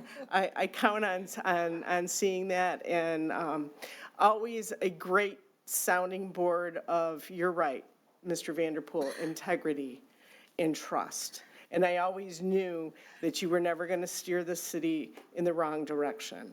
And I appreciate all of your hard work. So congratulations to everybody, and thank you for a job well done. Thank you, Mayor. Thank you, Mrs. Schmidt. Mrs. Zarko? Thank you, Mayor Taylor. You know, I've always said that the employees of the city make us look good. You make our jobs easier every single day in the decisions that we have to make because of the information that you give us. It's a working partnership. Nobody does anything by themselves. We can't stand alone, and we're all better because we stand together. And I want to congratulate all of the recipients this year. And as I look around the room, I look at some of you, I remember when you were youngsters because your parents worked here. So when you were, it was so long ago, and now that that tradition in your family is going on, it just makes us stronger because of that. So I appreciate all and want to congratulate all of the recipients. Now, Mr. Bohorsky is another story completely, because if I had to use one word to describe Jeff Bohorsky, it would be trustworthy. There were many, first of all, I knew about Jeff Bohorsky before I ever met Jeff Bohorsky, because I actually worked with his brother's mother-in-law for a while, and I heard nothing but good things about the Bohorsky family and the kids, and how hardworking they were, how they put themselves through college. So then when I finally met the Jeff Bohorsky, we had a lot to talk about. But the one thing I would always say, that even if it was the toughest thing you had to hear, Jeff would tell you the truth. He never backed away from that, and it was the one thing I admired about him. I used to tease Marianne all the time that he was my boyfriend, because if I needed to talk to him about something and I really wanted an opinion that was going to be truthful and honest, even if I didn't like it, I could ask Jeff. And I know that no matter what his plans are in the future, he's going to do well no matter where he goes. But I do know that he loves this city. He's a visionary for what this city has become because of his influence. And there are no words that can actually thank him enough for always being there for us when we needed him. And Mr. Vanderpool listed all of the things we've been through together in the last 25 years. And Jeff was a huge part of that. We were always very, very lucky that we also had assistant city manager who was also an attorney.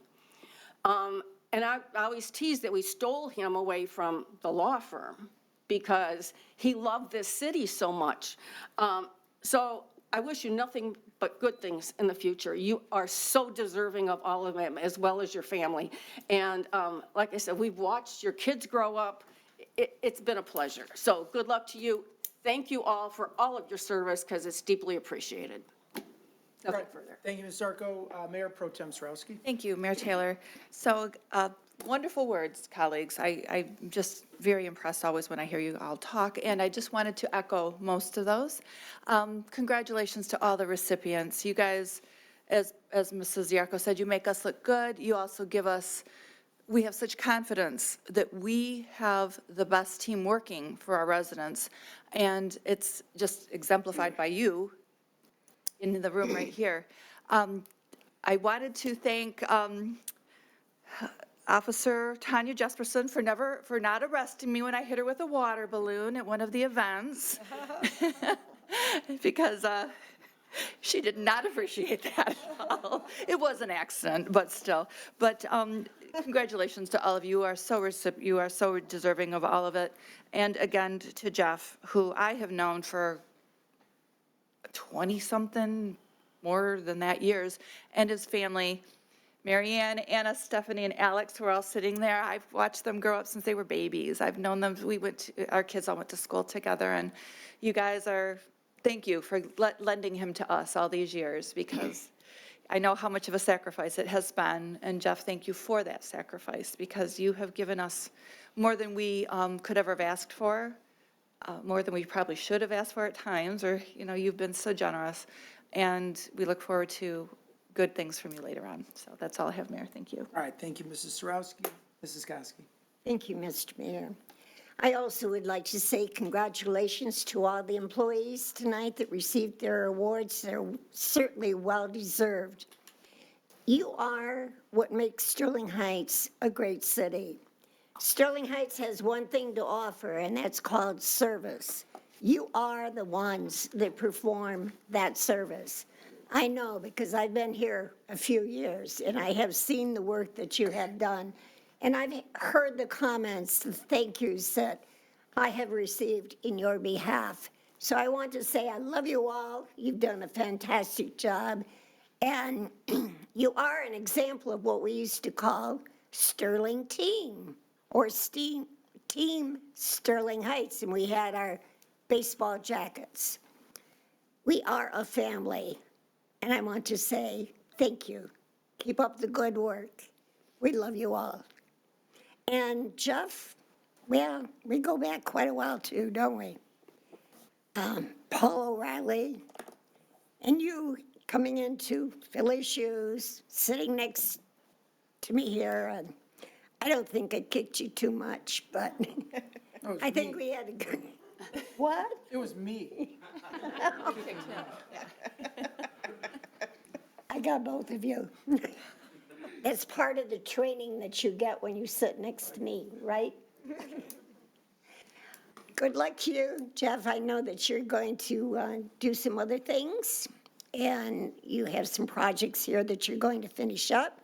So I'm not going to say goodbye. I'll just say I'll see you when I see you come in to do another project. And be sure and help your wife out a little bit. You've got that to-do list that you need to get to work on. So, good luck, my friend.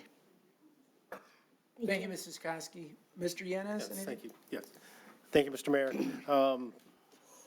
So I just want to congratulate everybody. Having been an employee here, I understand what it takes to make this city work on an everyday basis. Not every day is a good day, but you still show up for work and you still do your job and you still do it, and you still do it in the manner that it takes to run a world-class city. And that's what you do. You do this every single day, and it doesn't not go unnoticed. I can't go through the entire list, but there are a few people I want to point out. First of all, Josh Cole, thank you for dressing up for this occasion. I appreciate it. He's bigger than me, but I'm older than him, so I think when you're over 65, you can't hit anybody. So, Rebecca, Lynn, where'd you go? There you are. Thank you for everything you do for the adaptive participants. You know that I sit on the board for the Autism Society, and they just sing your praises on the programs that you put together here. You make a real difference in the lives of those people. Not just the participants, but their families.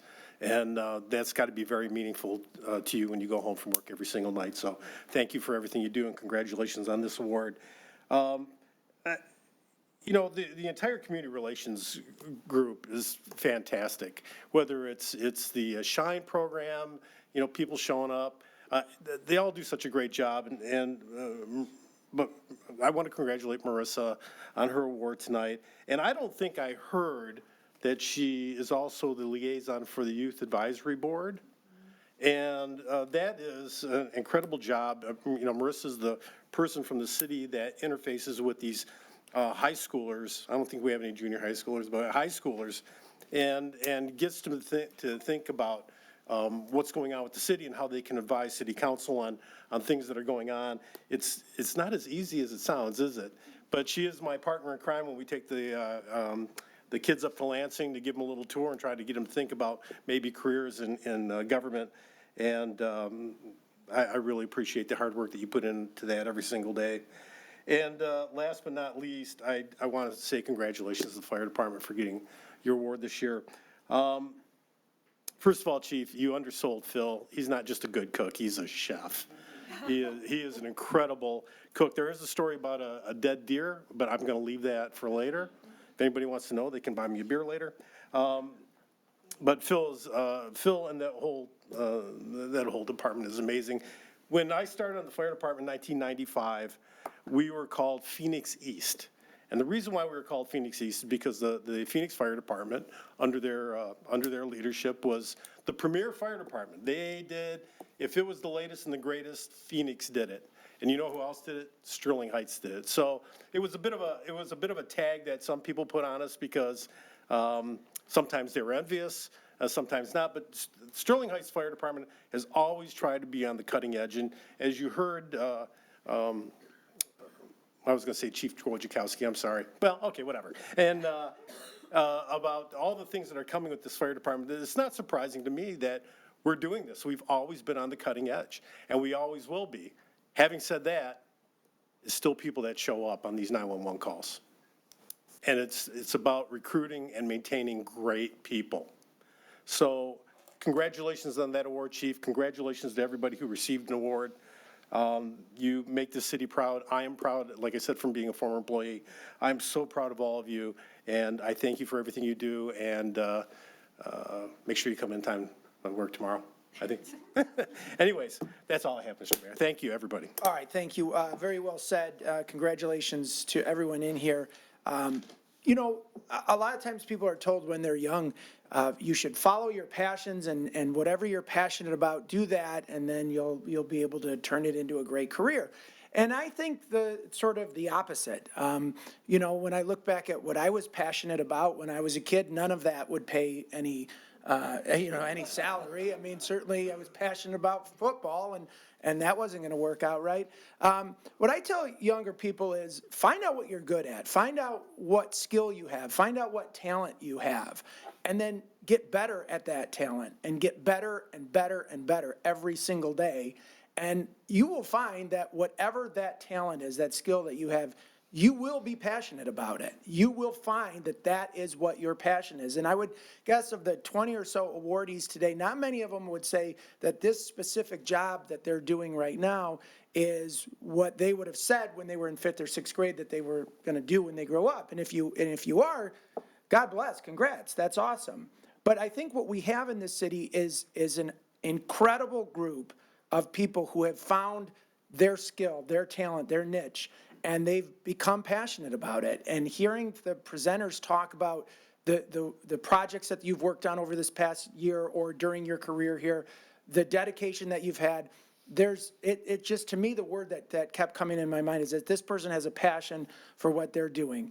I'm a huge believer in cities and the work that cities do. In an environment where people are fed up with government, they're fed up with politicians, they're fed up with bureaucrats, right?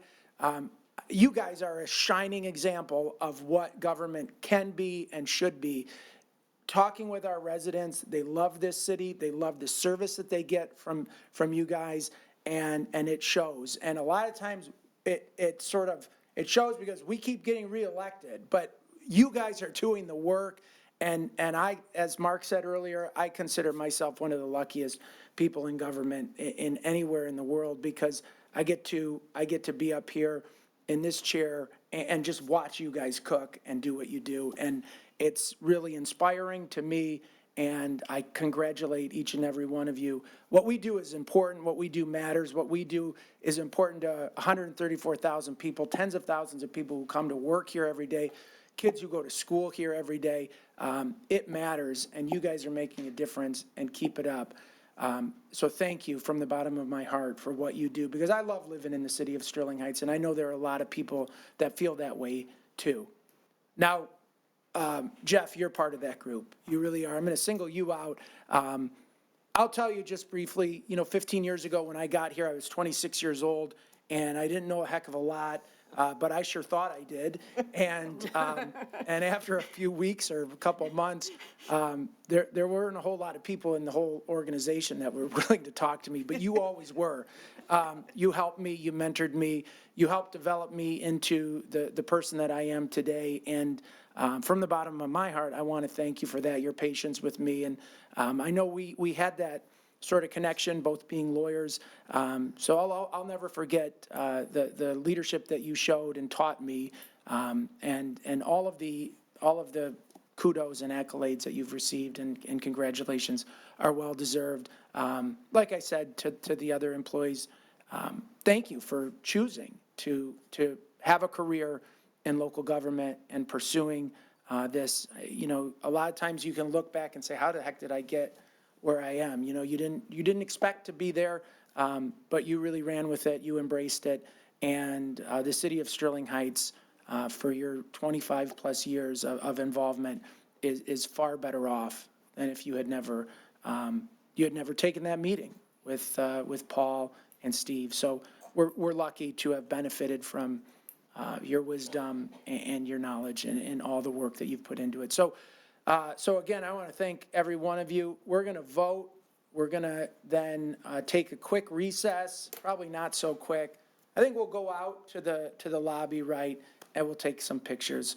So council, with no further discussion, all in favor signify by saying aye. Aye. Opposed, motion carries. One more big round of applause for everyone.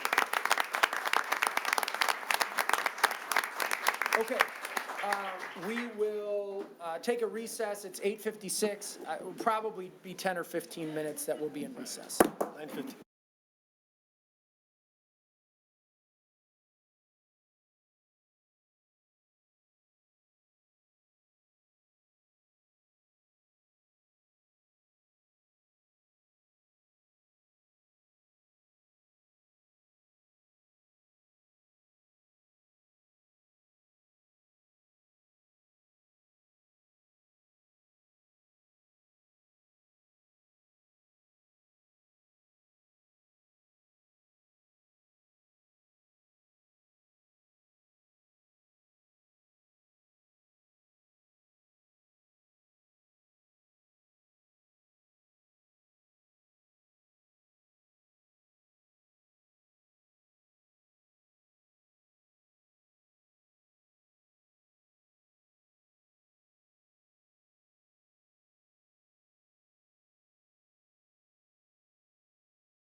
Okay, calling this meeting back to order.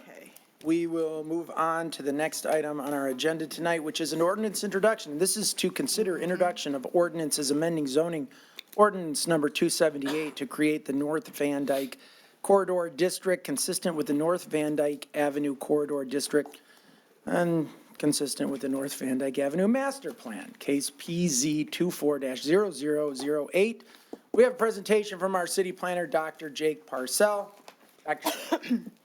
Thank you, Mayor Taylor, members of council, Mr. Vanderpool, Mr. Koszewski, and the members of the audience that didn't clear out when my name came up to present. So, this evening we have No awards and everybody left. I know. Well, I'm excited to be here in front of you this evening for our NVDA map and text amendment. Brief history on the NVDA as a whole and what we have in front of you this evening. The North Van Dyke Avenue sub-area was identified first as a redevelopment area for the city through the establishment of the NVDA Corridor Improvement Authority in 2006. Then, starting in 2020 through 2021, the plan for the district was established through the NVDA Master Plan, and now we are bringing forward a set of ordinances establishing the NVDA district as its own zoning district. So previously, this was an overlay, one of the traditional mixed-use nodes at the corner of Van Dyke and Utica. That would be going away, and the whole entirety of the NVDA outline would now become Article 14C, which establishes uses, design standards, and would allow for more cohesive development within the NVDA. So here's the subject area that is a part of the map amendment in front of you this evening. On the left, kind of a zoomed-in area of what you'll see. This goes bordering the river, and there's 4 sub-districts we'll see on the next slide, and showing you within the scale of the city, bordering just south of Utica and just north of the roundabout at 18.5 mile. So the NVDA master plan divided the plan into 4 separate districts, each of which in the ordinance before you this evening has explicit uses, setbacks, bulk area standards that will apply to that sub-district that match the intent of what the master plan laid out. The master plan was put through a lot of rigorous public engagement in a lot of very innovative online ways since it was during the pandemic, but a lot of outreach for businesses and residents, which yielded these potential uses and ideas of what people wanted in the district. So we have the Parkside district here, which borders the Clinton River. We have the Utica Triangle, which is the orange one. The urban core, or the central core district, not quite urban, that is right in the center, and then the North Van Dyke Avenue Industrial. A lot of these built on the idea of fostering the gathering of people, providing amenities, cultural amenities, different types of art and recreational facilities that we believe we've encapsulated well in the ordinance before you this evening. So to begin a discussion of what you see and what a bulk of the ordinance is the updated uses. The district core has updated standards for different types of housing and mixed-use buildings, and then really focuses on retail, service, and office uses. This is what you really already kind of see within this area, but they're uses that foster employment and bringing people and revitalization to the area, and uses that you've seen through the Van Dyke mixed-use ordinance, such as mobile food trucks and temporary activating uses that help bring in business in the meantime, occupying spaces that are under development or underutilized. Utica Triangle, just north of that, focuses on missing middle housing and larger scale retail, as well as financial institutions, offices, personal service, and restaurants to provide amenities for the area. Parkside is built on the idea of open space and natural resources with the trail and the recreational amenities that the city is putting in place, with an art walk along Riverland Drive and then the recreational trail along the river. This also includes retail that provides support for housing such as markets and grocery, personal service, community and cultural centers, outdoor amphitheaters, and a new unique use of beer gardens. And then finally, the southern portion of the district is the NVDA industrial. This takes the light industrial uses that are there and helps to build upon them in ways that are more modern for industrial uses. This includes college and educational schools, different types of retail, different types of professional offices, surveyors, landscape architects, banquet facilities, commercial kitchens, and indoor recreation, and something that through popular discussion with the public and with Planning Commission is woven throughout these uses is different types of facilities for breweries. This ordinance, though, Article 14C, since it is a full and comprehensive ordinance, has dimensional standards included in it for the first time. A brief overview of what you'll see in this ordinance and how it would apply is that new construction in this ordinance would follow these bulk and dimensional standards, similar to how any other development in any C, O, or R district would. So we now allow for minimum and maximum setbacks to allow for flexibility. What you'll see in this district is a lot of uniquely shaped parcels. Because of how Utica and Van Dyke intersect at kind of a diagonal, and because of the setbacks on the properties that are abutting the river, there's a lot of very strange shaped parcels that are not traditional to a city that is laid out in a traditional grid. So maximum flexibility is important. We also have reduced our maximum height from what you have seen or Planning Commission is seeing quite substantially.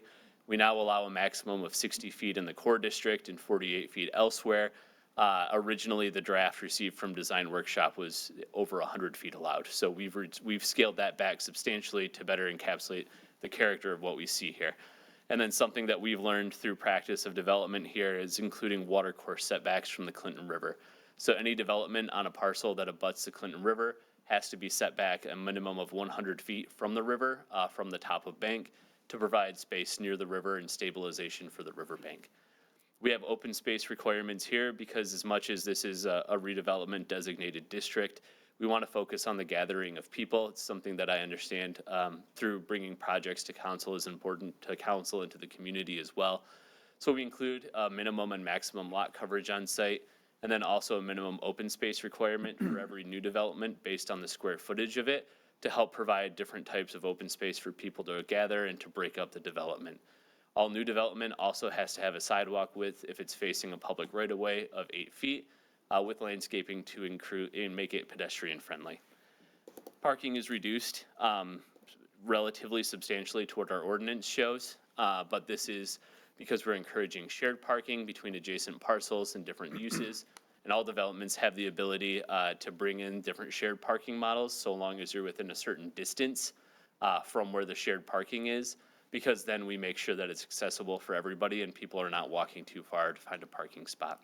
We also have administrative parking reductions to account for flexibility in different types of development here. I will note that parking garage in here is listed as a primary use. We are offering to make the change, moving it to an accessory use to be in line with the development, not standalone as a parking garage on a parcel itself. So we would like to make that change before moving it forward for adoption. And then finally, for landscaping and environmental protection, there's a heavy emphasis on landscaping and trees. Minimum tree canopy for public right-of-way to provide shade. Something we learned in the master plan process. We actually had a tool where people could go walk through the city of Sterling Heights, and a lot of comments were there's actually a lot of ways to walk, but in the summer it can be unrelentingly hot, and tree canopy would help improve walkability. So including minimum tree canopy with new development helps people walk throughout the district more comfortably. Landscaping here is intended also to work with our stormwater detention facilities. This includes different types of concepts within the North Van Dyke Avenue master plan and provides recommendations of plantings that will help with the efficient management of stormwater on site. And also planting requirements to encourage the best plant growth long-term, such as things, even down to things such as soil volume, to make sure plants in the public right-of-way don't die or overgrow in time so they can stay well-maintained. Every building standard has a specific standard within the ordinance now for new construction as well. These requirements for building and site design help provide a pedestrian feel to the development. This includes looking at transparency out along ground floor uses. This is something that Planning Commission often looks at for things like restaurants so that we don't obscure windows, don't have too many shade or coverage issues, and you have that ground floor with a very public facade that encourages businesses to thrive in a type of development like this, as well as having different types of massing and articulation like you saw in your lakeside design standards that help break up the district a bit so that the buildings are not overwhelming one another. They also have height transitions, so after the second story, the building is set back. You can see it in this kind of example here that was provided to us from Design Workshop. So as you walk along a thoroughfare, you're not overwhelmed by a wall of buildings. They step back, provides balcony space for people that live within the mixed-use buildings, and allows you to have more of an open walk on the street. There are environmental bonuses in this district as well. It's no surprise that the city has a large emphasis on sustainability, that we're finding unique ways to leverage that within new development. So this ordinance establishes requirements that if you want certain benefits, such as going higher, going more dense, or having flexibility of your design, that you can make your building or your new development more friendly to the environment here.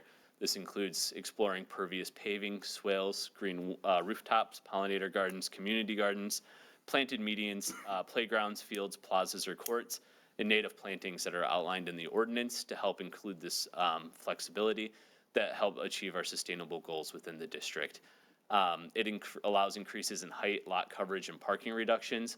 I will say not substantially, but very minimally in exchange for the environmental bonus. So it does help account if you want to bring more onto site, you have to help offset it in other ways. So then just to look at some potential development, this is outlined in your North Van Dyke Avenue master plan.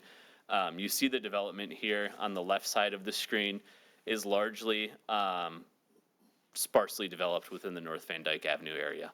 When this project first came forward, and I do apologize, it's kind of hard to see, the linear district shape makes it hard to put on a screen, but there were ideas included for more density, a lot higher density that we have scaled back from to bring this ordinance forward because we believe it's more realistic for bringing this type of development. But you see everything that has an emphasis on the main street and the cluster pattern within the plan focuses on green space, focuses on bringing people together, and focuses on infill development that builds around what's already there. So you can see here is the Riverland Shopping Plaza exists still as a development here, but exists being infilled by development that's now possible through this ordinance to help bring more people to the existing retail there and help bring more people to the district in a revitalization effort overall. These are different types of things that were provided to us through working with Design Workshop as well, that Mr. Bonner helped take to the Corridor Improvement Authority to kind of realize samples of what development could look like here. So while there are a lot of options for large-scale development here, everything that this ordinance aims to do is incredibly thoughtful with people in mind. There's a lot of ideas in this ordinance and in this plan that focus on the gathering of people thoughtfully, allowing them to walk throughout the district safely, having places to recreate and provide amenities for them to come to the North Van Dyke Avenue district that we believe are currently unavailable in our zoning ordinance. So you'll see here, an example site plan provided to us shows different things like sports courts, pop-up farmers markets, different types of food truck parking and plazas that help not just bring people here for one trip, but bring people here to stay. And we believe that this ordinance that was very well executed by Mr. Petruzak in the city attorney's office will help do this, and we believe it'll help bring very substantial but very thoughtful and very high quality development to the North Van Dyke Avenue area. And with that, I'm open for any questions. Thank you very much. Okay, thank you, Dr. Parcell. At this time, I'll go to the audience. Is there anyone in the audience who'd like to speak on this item? Mr. Bauer?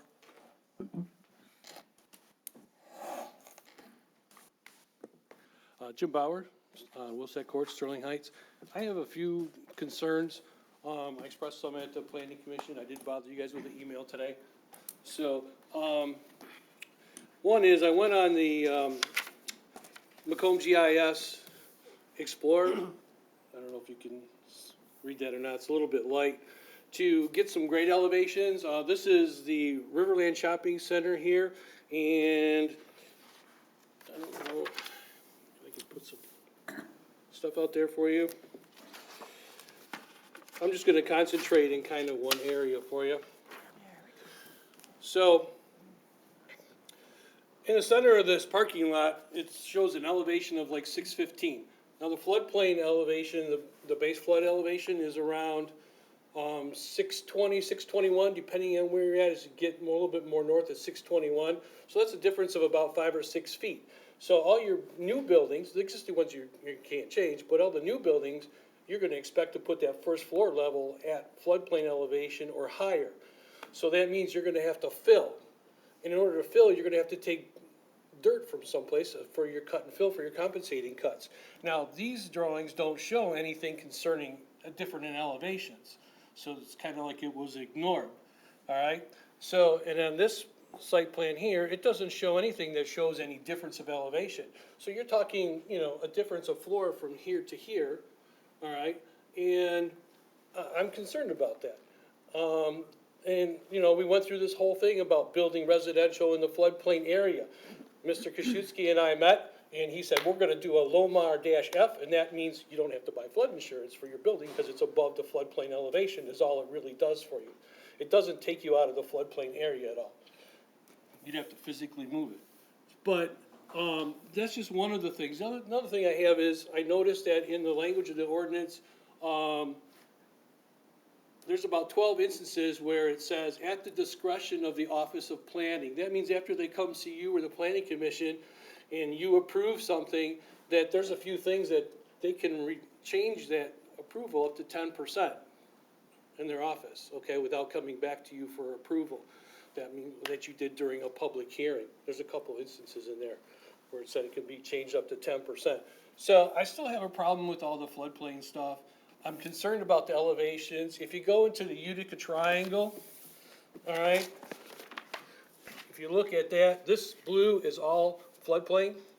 In the Utica Triangle here, you're assuming that some developer's gonna come in and buy all these lots, okay? You might have some holdouts for the next 30 years, all right, that don't wanna sell their property.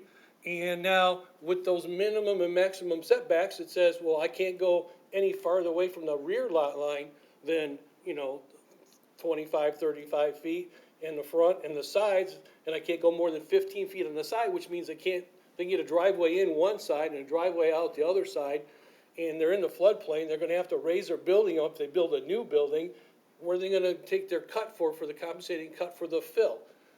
I don't know that those questions have been answered by anyone or even thought about. You know, I'd like to see some like sections through, you know, cross-section through Van Dyke, showing that. Here's one here that I did.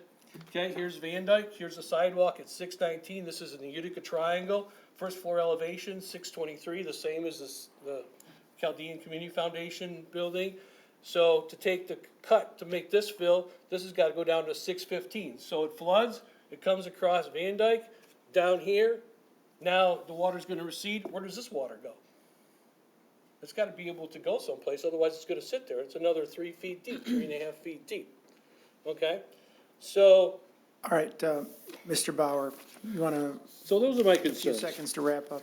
All right, and then, also the Chaldean Community Foundation Building Number 2 has not been approved by Eagle yet. They have some All right, problems that's with some something of their totally depth. different. Thank you, sir. Yep. Anybody else on this item? If not, council, we need a motion. Mayor Taylor, Mrs. Sarowski. we're going to take both suggested actions, correct? I'm going to Take them separately. We'll take it one at a separately, time. one at a time. Okay, resolve to introduce the ordinance amending section 2.00B of zoning ordinance number 278 to delineate the parcels of real property comprising the North Van Dyke Corridor District and its 4 sub-districts in the official zoning districts map. Support. It's been moved and supported. Any discussion, Mrs. Sarowski? Actually, I went through this very thoroughly today. I spent hours going through every detail and then so I don't have too many questions, just clarifications. So let me just go back to where I was here. So the maximum height of some of the buildings in, just go where I am, right here we go. In the district core, through the chair to Dr. Parcells. That can be 60 feet, which is six stories then, correct? Typically 5. 5 stories? Okay. Because I counted on your building, it looked like 6. And then the park side, so you're giving us a 12 feet per Yeah, floor, basically? through the chair, typically 12 feet is what we mark off because of like the floor width. So if you have 9-foot floor to ceiling, you'll have a floor width for construction of several feet as well. Okay, and then you need your soffits and all that good stuff. Okay, so I just wanted to make sure that we were clear on, we're talking about 5 stories at the max, 4 stories on Parkside and Utica Triangle, and then 5 stories on District and North Van Dyke, through the chair to Dr. Parcells. That is correct? Yeah, and then the height rather than the story requirement allows for different types of buildings to come in. You could have like a luxury mixed-use building that wants 12-foot floor to ceiling on like the roof for different types of, apartment suites. And then they have a couple feet to play with there if they want to do that. But typically, we block off 12 feet for a floor, so you have 4 to 5 stories here. Okay, thank you. I didn't see, and then through the chair to Mr. Parcells, Dr. Parcells again, apologize. I did not see anything, so I'm just making sure that this does not, in this ordinance, I looked thoroughly for it. I didn't see any limitations on being able to put rooftop gardens, rooftop dining, if it's a restaurant. We don't It's have, explicitly encouraged, actually. thank you very much. That's what I was hoping for, but I didn't see it specific to that, so I appreciate that. Also, through the chair to Dr. Parcells, is there a plan, or what is the plan to alter the traffic pattern and to alter the traffic in general through that area? It's a great question. So from my understanding, we're working very closely with the Office of Engineering on this, who's engaging the county and the local stakeholders. There are different studies that Mr. Bayshaw is working on for traffic calming and for allowing more of a limitation on what you'd see with the speed there. Nothing firm right now. The ordinance explicitly just works on the parcel by parcel basis and then allows for enhancements to the pedestrian right-of-way. So regardless, we have pedestrian right-of-way requirements here that will help encourage walking regardless of what changes we'll see with the road. But it's under discussion with our City Office of Engineering. And as a follow-up to that, maybe a suggestion, because that is such a heavily traversed area with a lot of traffic, it's been that way for years. When I would have to take my kids up to 24 Mile to their friend's house and go up through Van Dyke, that was always a nightmare after school. So it's got a very busy time frame from about 2 until 6-ish, where it's very busy and heavily congested. Since we're probably looking at more of a traffic calming, and trying to redirect the traffic so that there will be less cars, what do we have, or what is a tentative plan for that redirection of traffic? Is there any? Not to my knowledge at this time. I'm just worried because I've just spent many hours in a car sitting in that general area. I don't want to see that continue, and I'd like to see something done with that. So those are my only questions right now. But I would give you opportunity, if you would like, Dr. Parcells, do you want to at this time address anything from Mr. Bauer, or would you like to hold off at this time? I'm just giving you that opportunity. He's talking about the elevations and floodplain. I appreciate that. Mr. Bonner does have something, but I can start before I pass it over to you. I will note that everything that you see in this plan and in the master plan for the NVDA is purely conceptual. You saw with the Chaldean Community Foundation Phase 2, the amount of checks and balances that any project to be developed in that fashion has to go through at the state, federal, and local level is substantial. Mr. Bayshaw's team is phenomenal at looking at what your requirements are before you even get to the application phase. And by the time an applicant is here in front of City Council, you've met with staff for hours. So I'm not concerned about the feasibility there. Many of the exhibits shown don't actually even show elevations. So it's as far as I'm concerned, not much of a concern from the Office of Planning. There are ways within our ordinance and legally, as Mr. Kaszubski has gone over with my team and with members of the city, that we have options to move forward with development here.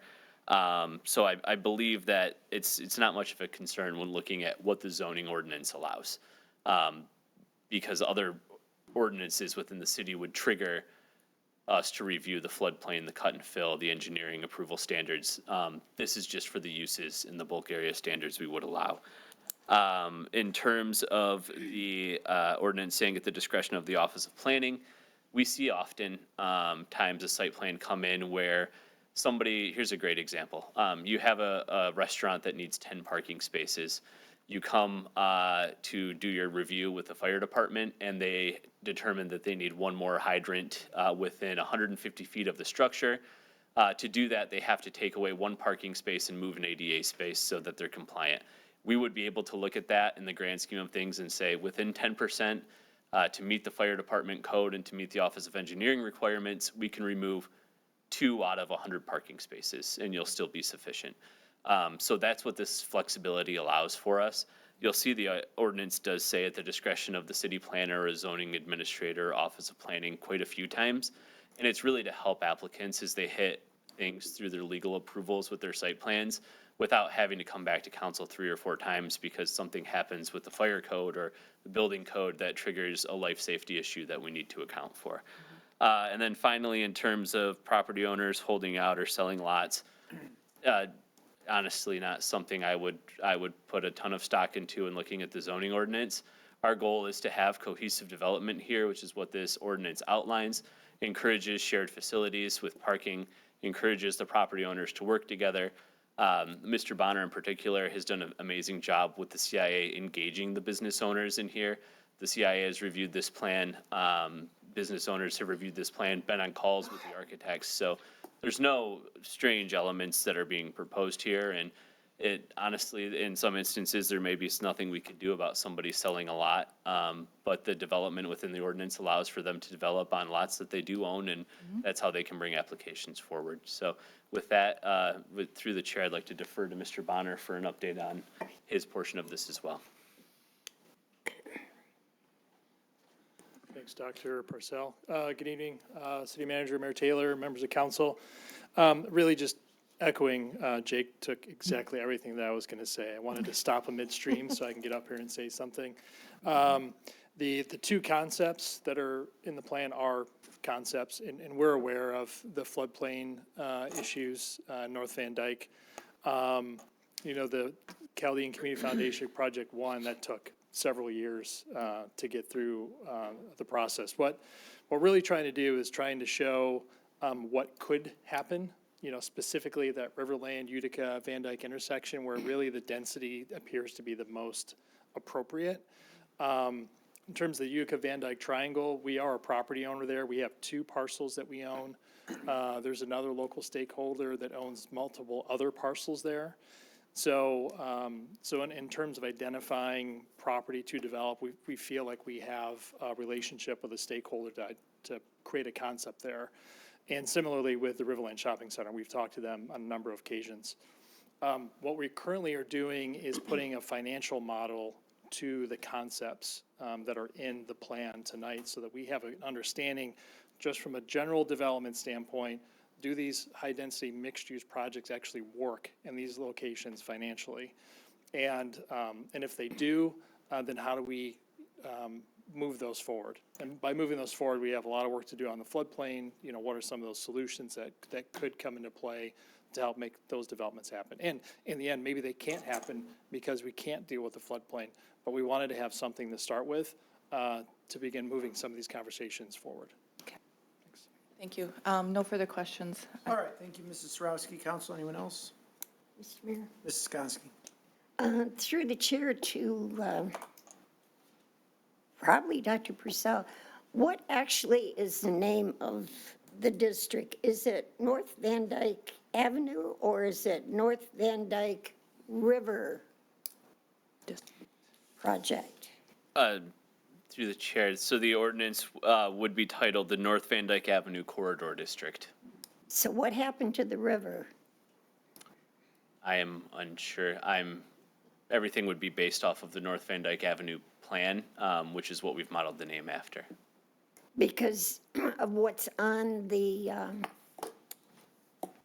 what is it, the sign there at the beginning, at the point there, doesn't it read North Van Dyke River? I do believe so, but we're basing the names off of it, what was on. So are we, the question is, are we going to change it? Is it going to be Avenue or is it going to be River?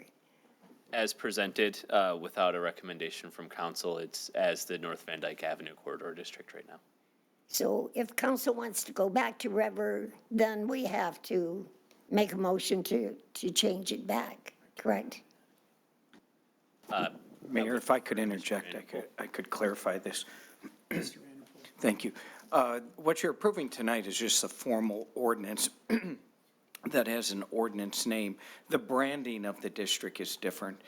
We've branded a number of districts, like the Innovation District, for example, and that's not something that the city council has to take action on. So the short answer to your question is the sign is still accurate. It'll still be called the North Van Dyke River District. We don't envision changing that brand. This is just simply the name of an ordinance. Yes, so we're branding it River, and it's going to stay that way. Yes, that's the intent. We don't plan on changing it. The only reason I asked is I was asked a number of times if that was going to change or they were going to put a new placard or whatever there, and I said I didn't know, but I would find out. These things change. The Gulf of Mexico is the Gulf of America now. Yeah, I know. Run up. Are we going to change New Mexico to New America? The wheels just came off the bus. But she brings up a good point. These things change, you know. Through the chair to Mr. Bonnard. You said that we own 2 parcels there. I didn't hear where you said we own them, and are there any more that you plan on purchasing? So at the Utica Van Dyke Triangle, we own 2 parcels. We own the corner, which is a former gas station. Right. And then we purchased the former All-American Diner. Right behind it. Several years ago, and demolished that building. Along Riverland, we acquired 2 other parcels over the last few years to help implement, in terms of the master plan, an area that's considered an art path or an art walk. So we acquired 2 parcels along Riverland, and then obviously we acquired the former Riverland Amusement Park property a few years ago also. Okay, you said along Riverland, is that north, south? It's on the south side of Riverland. If SHTV could. Actually, on, I have it available. It's right here. Where my cursor is. and what is the intent there? So those parcels on Riverland in the master plan are envisioned to be an art walk or art path. And we are currently working with Wade Trim on designs for that art path in preparation to apply for a grant with the state to start implementing that. Now, do you plan on doing a river walk also? And if so, will that connect to that? So part of that envisions a better connection from Dodge Park and the pathway that goes along the east side of the Clinton River, so a better connection out to Riverland and then actually crossing to get to this art path. We also have in the Chaldean Community Foundation Project 1, we have a dedicated easement that allow us to have access to Clinton River also. And there is a conceptual plan to be able to connect all of those parcels on the west side of the river as well and kind of loop everything around Van Dyke, back down Riverland and back to the park. Well, that was my question, is how are we going to get to these parcels? Is there going to be any connection from Van Dyke, and would this parcel along Riverland Drive be the connector? It definitely is going to, the parcels on Riverland Drive are definitely going to be a focal point with the proposed art walk.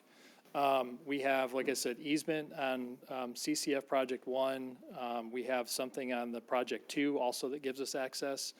And without disclosing a ton of information, we also are looking at acquiring other parcels in that area that would help complete that path and access as well. Are there any parcels that you plan on purchasing and reselling? Not that I can think of right now, but it's always possible.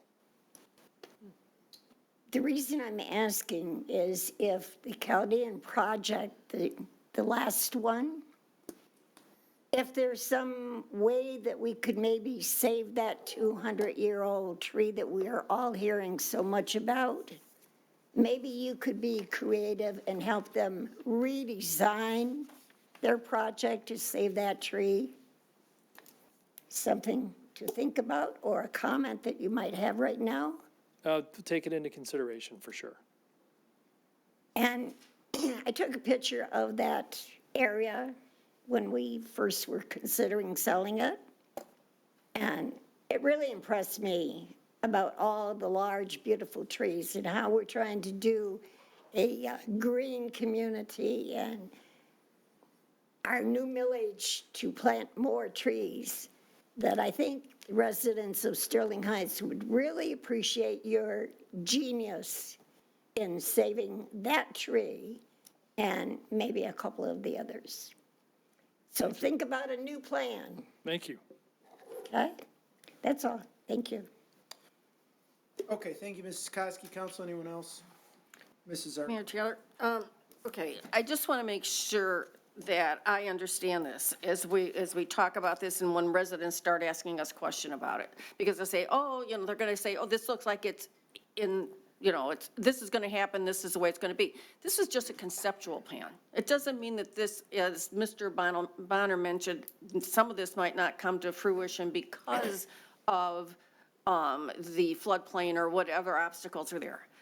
I think my biggest concern, though, is about the existing owners that are in, and businesses that are in that area, and how it affects them as far as doing business, expanding their business. And that would be, and part of it would be like in the industrial district, if they wanted to expand some of those the factories that they have there. So can you explain to me if this has any effect on the zoning that's existing now, where somebody bought a parcel knowing it was zoned X, or, and now we're saying because we're putting this in place, the zoning changes on it, and how does that change the value of their property? So through the chair to Dr. Parcell. Thank you, Mayor Taylor. So I will defer to Mr. Petruzak when it comes to the non-conforming section of the ordinance in a moment. But what happens with this is that it replaces what the underlying zoning is. So rather than being zoned M1, C2, C1, or RM3 or any of the multifamily that's up there, you would now be zoned NVDA CD by our shorthand. This would largely not impact a large percentage of users. We looked at every single parcel and every single land use that it would impact. The district that actually would have the largest impact would be some of the industrial users that are in one or two buildings here that are in the Utica Triangle, just because these heavy industrial uses would no longer really be allowed in there, but it would not impact how they could operate right now. And most of those uses are operating out of suites within one large building that are taking up the entirety of the parcel. So those parcels are going to be functioning as they currently are moving forward regardless, because they would be established non-conforming uses there. What we did do is we went through every parcel and every use, and we began to tweak what our ordinance was to make sure that as many businesses are in compliance as possible. So like your concerns in the industrial district to the south and the North Van Dyke Avenue industrial, our ordinance does allow for pretty much all of those uses to exist still. So we're looking at enhancing that industrial area rather than completely overhauling it by allowing new uses to fill up different types of warehouses and buildings that struggle under their existing model with changing economic conditions, and giving them more options of what to do with their industrial parcel. So in that one, like breweries is included as an example, because you'll see a lot of warehouses or large buildings be well equipped for distribution and creation of spirits or beer or wine, but that's not a use that we have allowed right now. And it will help kind of bring in somebody who loses a tenant or loses someone who's occupying a large building. So we're trying to take what we have and trying to allow what we can within this ordinance and reduce the amount of nonconformities it'll create with respect to what exists there. So we've looked at what's there, and we've tried really hard to make sure that a lot of it is in line with the ordinance. Anything that is existing and would come into being a nonconformity would fall under, I believe, Article 27 of our ordinance, which is our nonconforming section. which Mr. Petruzak should be able to touch on a bit more if he wishes at this time.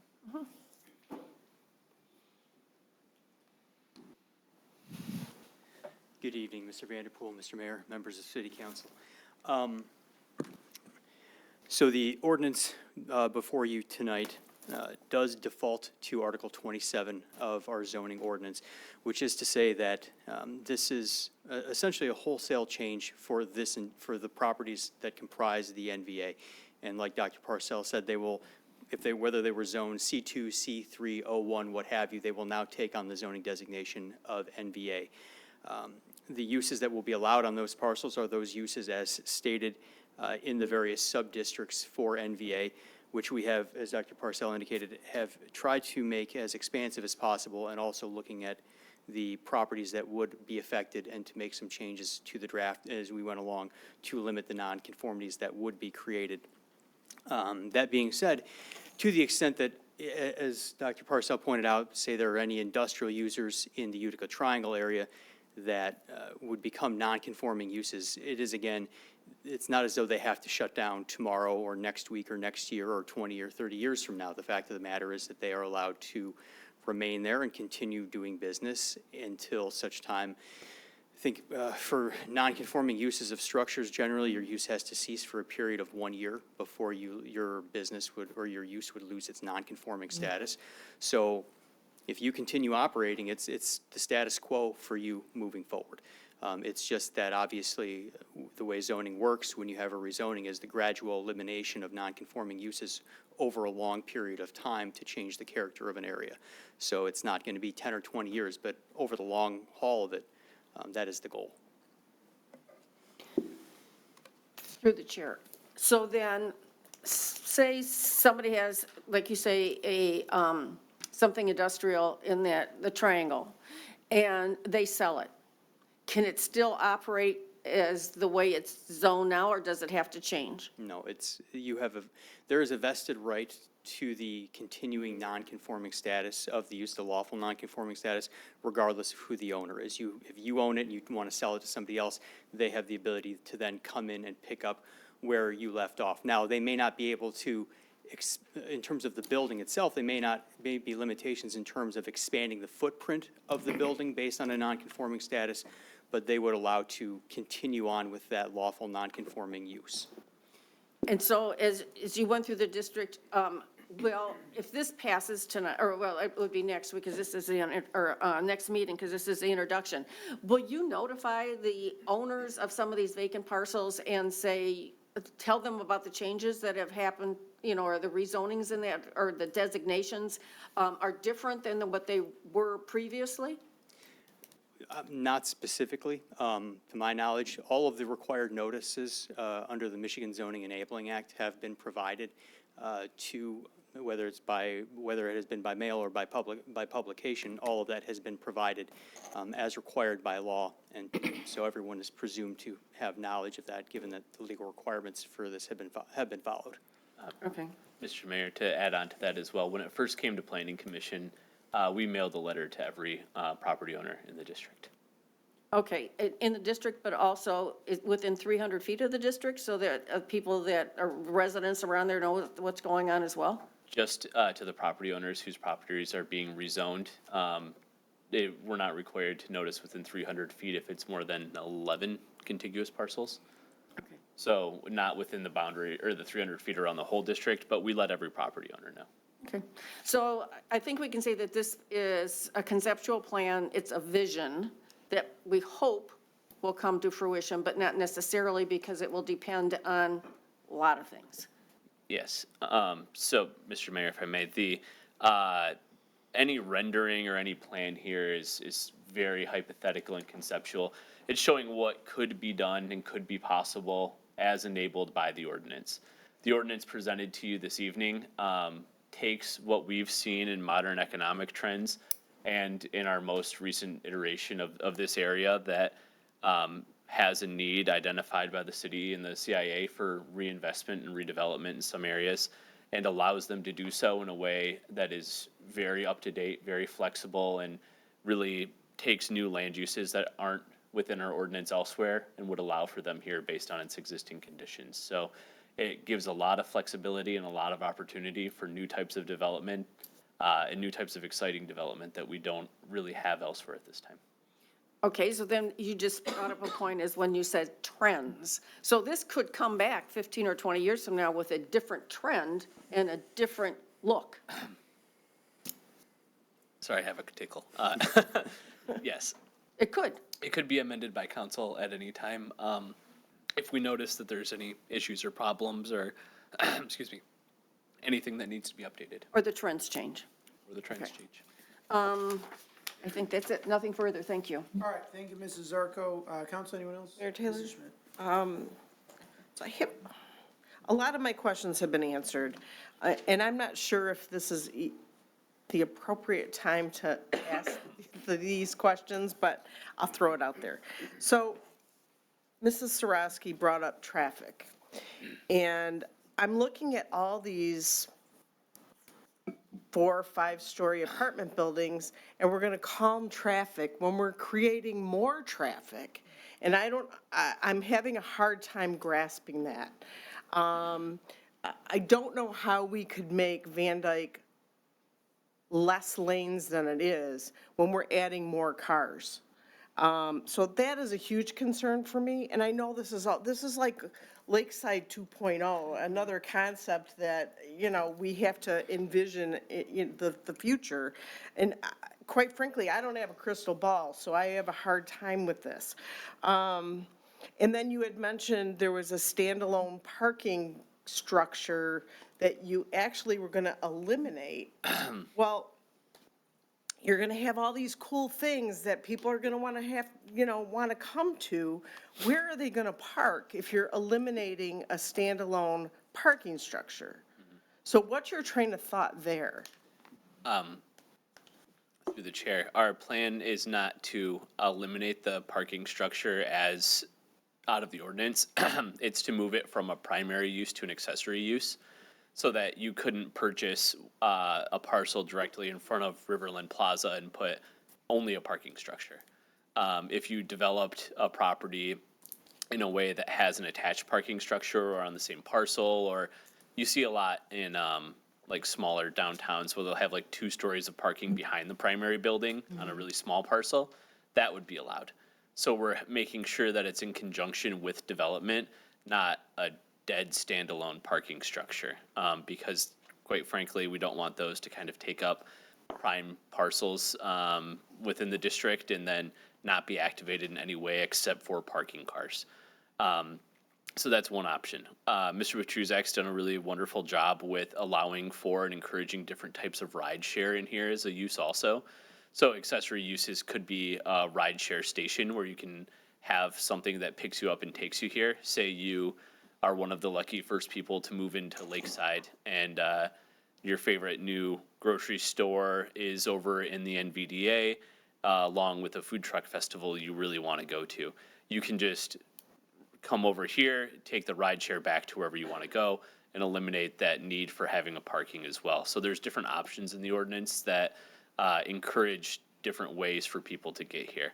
In terms of the traffic on Van Dyke, I will say I do think it's worth consideration, but a bit premature, only because the Office of Planning as standard requires a substantial amount of traffic planning in our process now since I've started and since we've learned that we need to be aware of this. So what we do require on terms of large new developments or developments that have potential to create traffic problems are parking studies, traffic studies, and traffic impact studies. We review them carefully with our Office of Engineering. In terms of many cases, we review them with a third party like HRC and make sure that the traffic study we get from the applicant is validated. And if we start to see developments that are going to be more burdensome on traffic as this district starts to develop, traffic calming measures could be working to plant trees along the roadway or different types of things like chicanes in the public right-of-way that help move traffic in a way that's more intentional and less kind of direct, so that people won't just speed in there like a racetrack and cause potential hazards for pedestrians. So there's a lot of public right-of-way improvements that we would work with applicants to put in place with the new development that our engineers would be able to help review and say, this provides a substantial benefit. The city did traffic calming study on all the roads, and we found that these three types of interventions are very successful. We can work with the applicant to do that. So there's a lot of solutions moving forward, and a lot of data that we would have to get from the applicants that, Mr. Keenan and I get and review with third-party engineers and our own engineers to make sure that we're covering for that before projects get to council.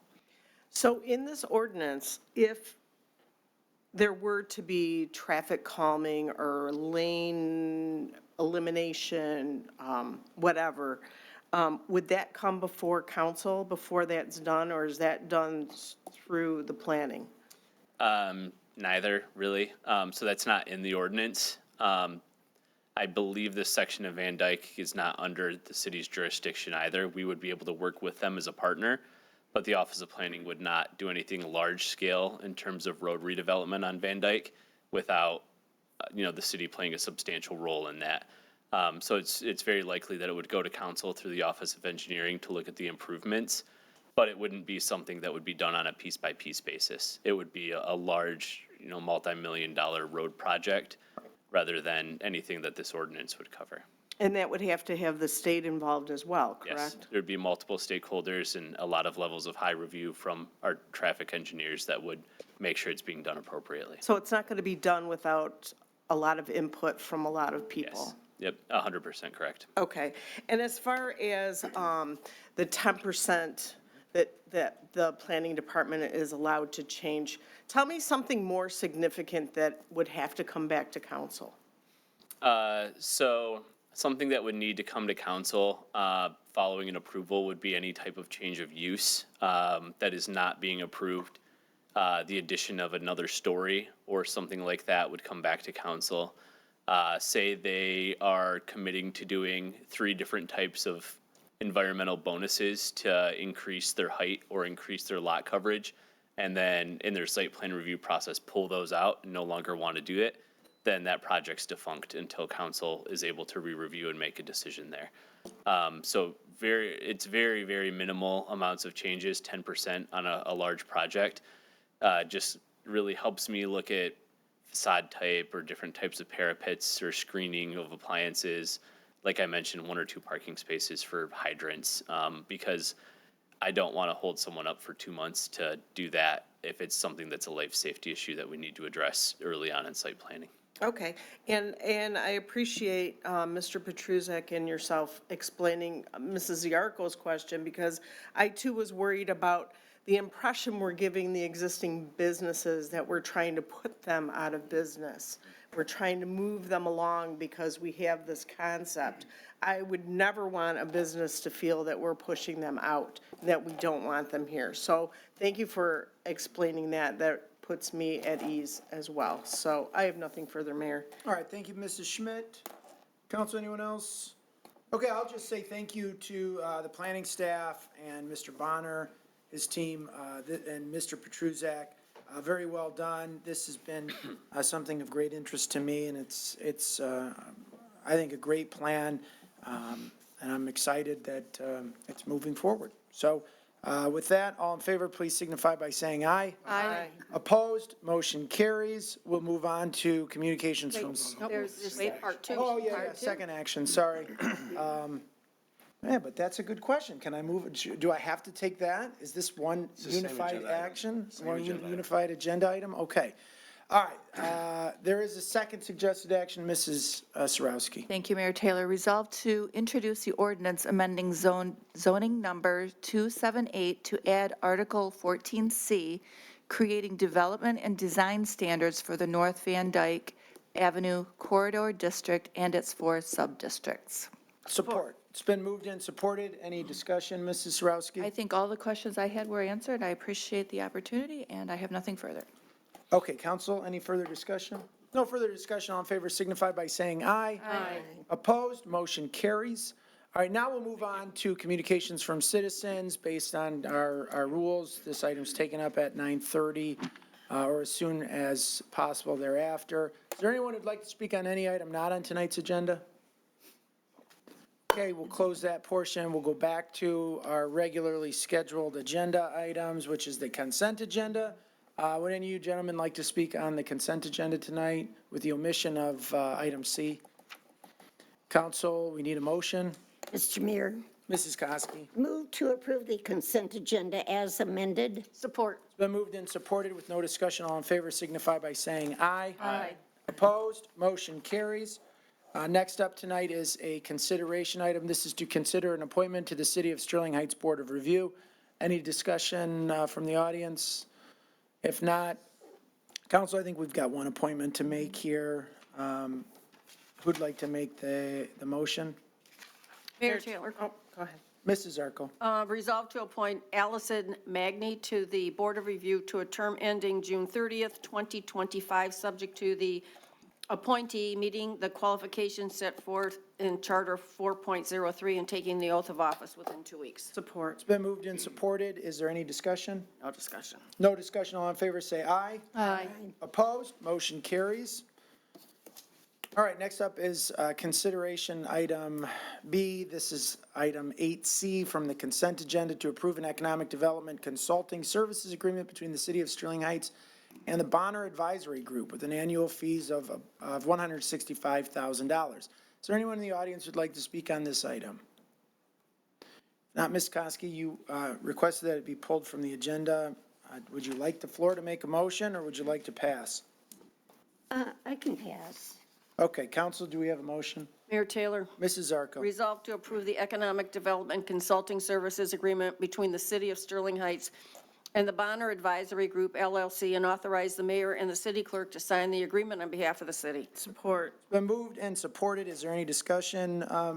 Mrs. Zarko? I'm going to pass it to Mrs. Koski. Okay, council, anyone else? Mrs. Koski, would you like the floor now?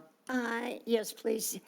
The reason that I pulled this is I felt that we should have a full board to discuss this. This is a contract that I think we should all have the opportunity to have input, because I know our economic development has been a #1 priority for this council. And as we all know, Mr. Radke is ill, and I know that he wanted to have some input on this. So I was just asking that maybe we could postpone this to the next meeting or at council's pleasure. Okay, I mean, my pleasure is I think we should vote. We've got a quorum tonight, and we've conducted very important business up and down this agenda. No disrespect to Mr. Bonner, but I don't think that this is the most important thing on the agenda tonight. I'm not sure why we would pull this item. Mr. Radke called me earlier in the day to let me know that he was not going to be at the council meeting because he wasn't feeling well. He made no request that we postpone any items to give him an opportunity. I'm prepared to vote on it tonight. I know Mr. Radke and Mr. Bonner have had numerous discussions and will continue to have an ongoing dialogue about economic development activities if this passes. So I'm comfortable voting tonight, but I'm just one vote. Council, anyone else want to? Mr. Mayor. Mr. Yanez. Yeah, so not all the fine work that Mr. Bonner has done for the city withstanding, I do have my concerns about the setup of this contract. First of all, no RFP. I don't know if there's any other economic development firms out there. Or Mr. Bonner's the only one, therefore we have to use him. But there's no RFP. The contract is ongoing on an annual basis, which, the city could, the 1st of February, end the contract with them, but when is that going to get brought up? If it's continuously ongoing, it's not even in the consent agenda where we could pull it. So someone would have to put it on there, and then, when the city manager wanted a pay raise, we used comparable communities to determine what is the right level of pay for that position. I did a quick Google search. There wasn't anybody in regards to, I did a Google search for economic development consultant. There was nobody that was municipal, but there were a lot of economic development consultants, and they were nowhere near, they were far below 165 a year. And so I just have some real concerns about, following a procedure where we don't go out for bid. We have an ongoing contract that's never going to show up on the agenda unless, somebody wants to put it there. And the fact that I guess they're not even going out to see if, somebody else will do the job for less money. So I have a lot of concerns about that. I don't know why, is this typical? Are we going to do this with other consultants where we just no RFPs? So I have real concerns about how this whole thing is set up. Okay, I think with professional service agreements, that's sort of the standard. We don't vote on Mr. Koszubski's contract repeatedly. We don't vote on our bond counsel's contract. We sell bonds on a regular basis. We have bond counsel that we use, and we don't vote on who our bond counsel is going to be on an annual basis. We have a number of professional service providers, and that's how it is.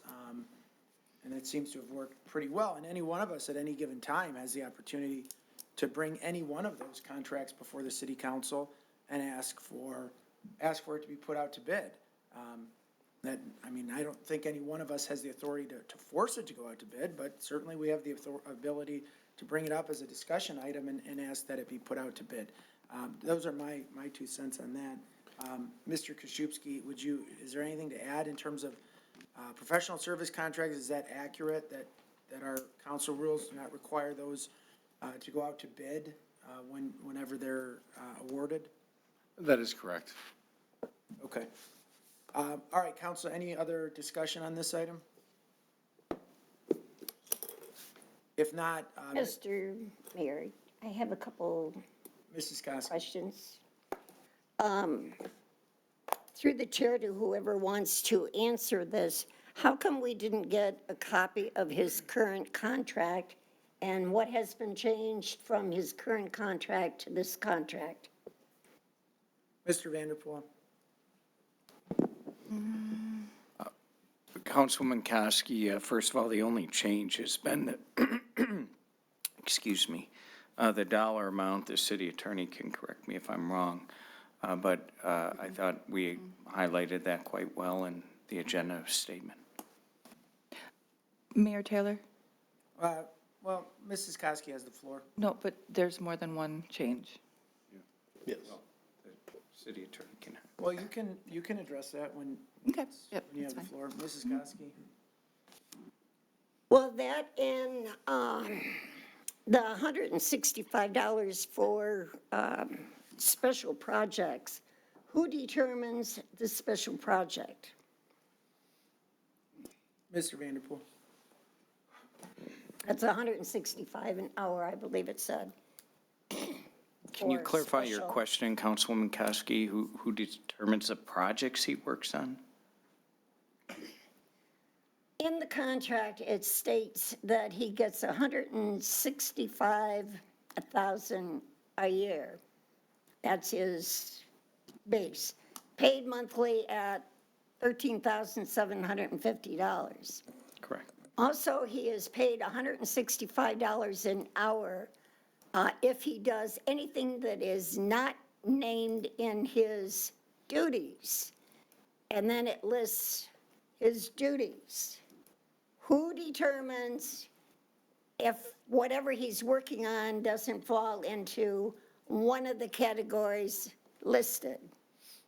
Well, if there's anything that the Economic Development Advisor does that is outside the original scope, he would come to me periodically. He has, if he has to have a reimbursable expense of some sort, or if he's going to work on a special project, and I would approve that. I can say in the time we've had over the past 10 years, we've not had any added scope of service that required an additional $150 an hour. So it's very limited, but it could happen. It's 165, I think. The new one, Yeah, so that's another in the change. past 10 years. What have we spent on reimbursement of expenses in the last 10 years? I don't have them off the cuff. Perhaps Mr. Bonner does, but few and far between, maybe a couple $100 here or there, but very minimal. If I could answer that, yeah. Mr. Bonner. I recall maybe submitting a couple reimbursements for travel, but that's it. I generally pay for everything. That's conference registrations, travel, any business lunches, anything that I pay for all that myself. I obviously have, I have business insurance that I pay for. I have an automobile that I pay for. I've never requested any additional hourly rate. I've never been asked to do anything out of the ordinary, so I've never requested using that additional hourly rate on anything either.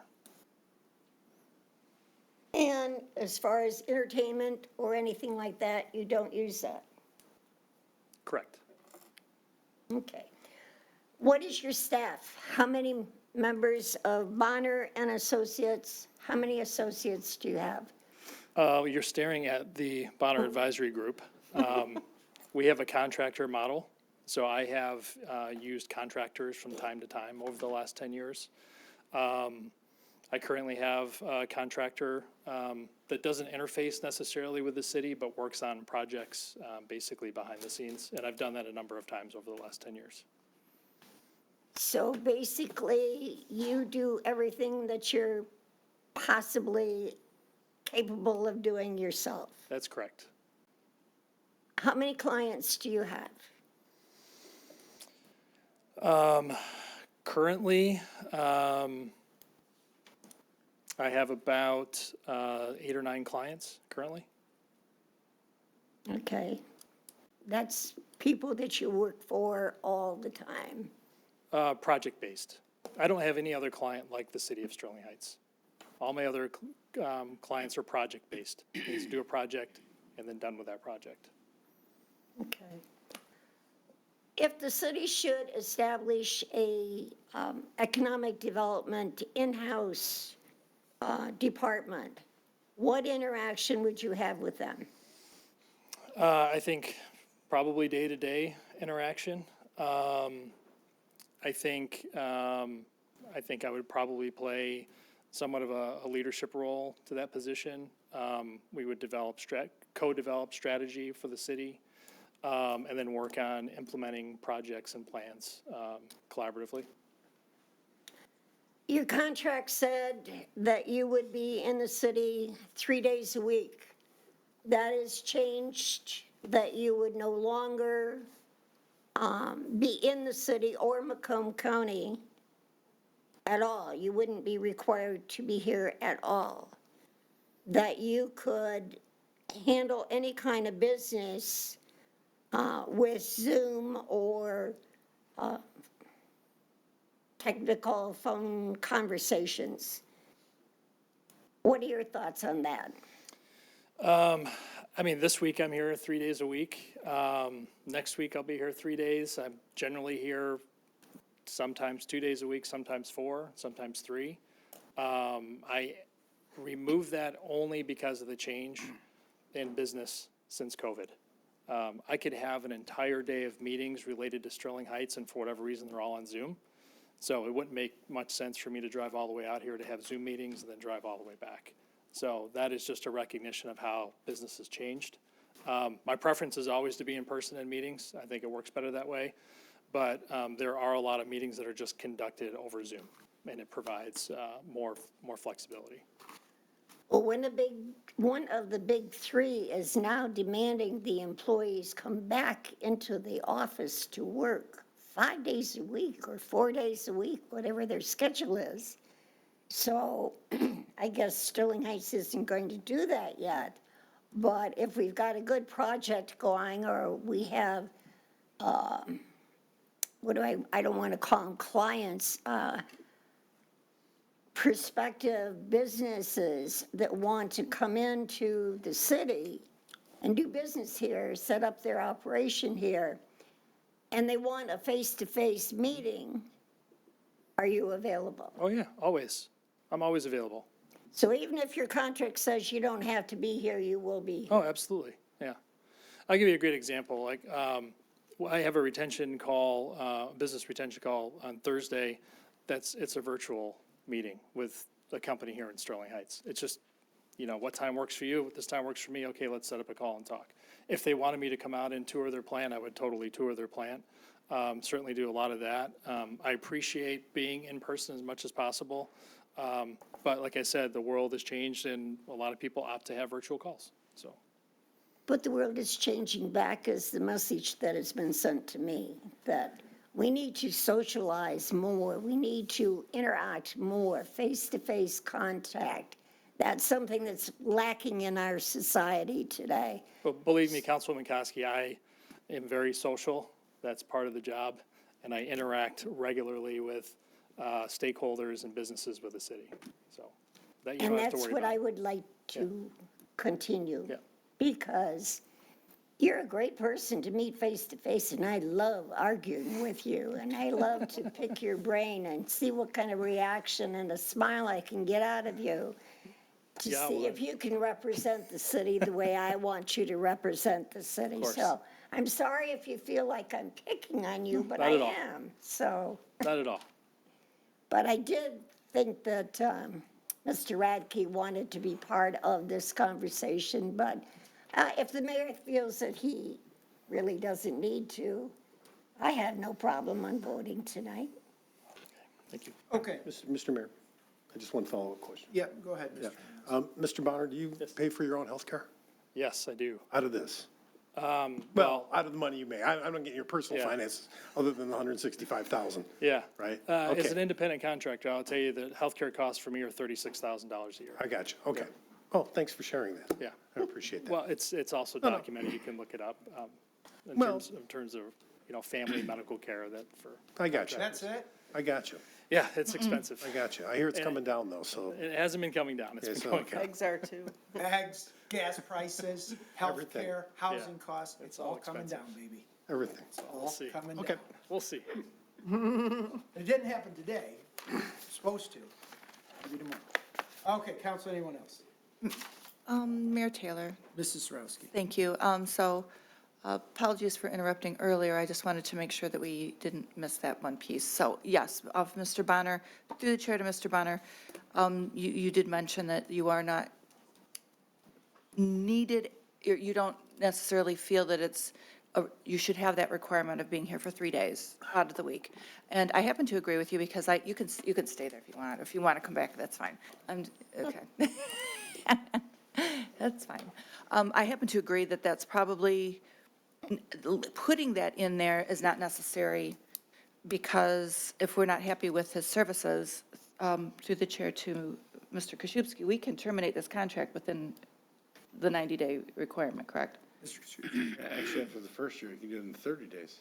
Okay, the first year is 30, and then after that, it's 90. It's 90 to begin with, but after the first year. Oh, after the first year, it's 30. Okay, I did miss that. So if we're not happy, and just like any person or any employee that we hire, if you're not happy with their services and they're not able to meet after a conversation and they're not going to be able to meet the services as required, then we could terminate. So I don't have a problem with that at all, because I do evaluations and employees evaluations every single day. So it's something that we could use to our advantage if we needed to. So okay,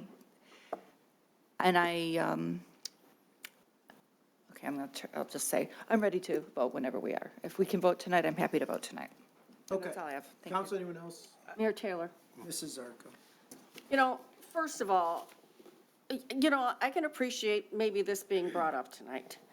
However, after actually more than 10-year relationship, because at one time you actually worked for us, I think that Mr. Bonner has proved to us that the city of Sterling Heights is a priority to him, that our contract is a priority to him. I think he's always been forthcoming as to what he can or can't do. And so I don't want the residents to get the impression that we're unhappy with his performance. Because I think he has been very loyal to us. And I think that's important to say, that not only because of the contract, but the fact that, at one time he thought he wanted to do something different, so we said, go ahead and do it. And then we had to figure out a way to get some economic development back into the city. So we had the opportunity when he decided to go out on his own, and maybe we became his first client. But I think he's proved, with the amount of work that he's put into all of these projects, that he's worthy of this contract. And the fact that this is the first time that he's gotten a raise in 10 years says something, because nothing has stayed the same in the last 10 years. So I have nothing further, and I'm ready to vote. Okay. I was just going to say the exact same thing. This is the first raise he's gotten in 10 years, and, we didn't question it when it was 150,000 10 years ago, and now I'm not going to question 165,000 now. Mr. Bonner has proven time and time again that if we have questions, he's available. If, we have something before us, he's here. He has brought a lot of development into the city. And I am ready to vote as the supporter of the motion. Okay, I'm going to say the same thing as well, but I'm just going to say it a little bit louder. I don't know why we would do this right now. I don't understand why we're doing this. I certainly understand why we're giving you a raise. I certainly understand why we're locking you in to keep you in the fold here in the city of Sterling Heights. Sometimes I've asked Mr. Bonner, who are your competitors? Like who else is out there that you're competing with for this work? And the reality is, I don't think there really is. He's created this position, and he's created this value for the city of Sterling Heights, which in my opinion far exceeds whatever we're paying him. We don't do this with our bond council. We don't do this with our labor council. We don't do this with, professional service companies that provide services to the city. I think probably Mr. Bonner has the disadvantage of being so visual, so around here so much that we feel very comfortable just bouncing questions off him all the time, and he obviously answers them. So I think it was a little inappropriate going through this huge ordeal here today. He provides incredible value to the city of Sterling Heights. The Sterling Heights residents are getting far more in like you said, business retention, economic development, increased economic activity in the city of Sterling Heights because of the efforts of Mr. Bonner. I was here along with many of my colleagues when he left the city of Sterling Heights, went to Ann Arbor Spark, and we had we churned through a few different economic development people that couldn't get the job done. So I certainly appreciate the work that you've done for the city of Sterling Heights, your commitment to the city of Sterling Heights, whether you're here 1 day a week, 7 days a week, or 0 days a week. I understand that you can get things done, and you will get things done. This is a reality of how the business world works. So I'm very comfortable with this. I'll be voting in favor of it. Ms. Riska, can we have a roll call vote? Absolutely. Mrs. Kosky. Yes. Mrs. Schmidt. Yes. Mrs. Sarowski. Yes. Mayor Taylor. Yes. Mr. Yanas. Yes. Mrs. Yargo. Yes. All right, motion carries 6-0. Mayor Taylor, if I could? Go ahead. Just a few more words. I actually do appreciate the opportunity that it was pulled from consent, so we could talk about this.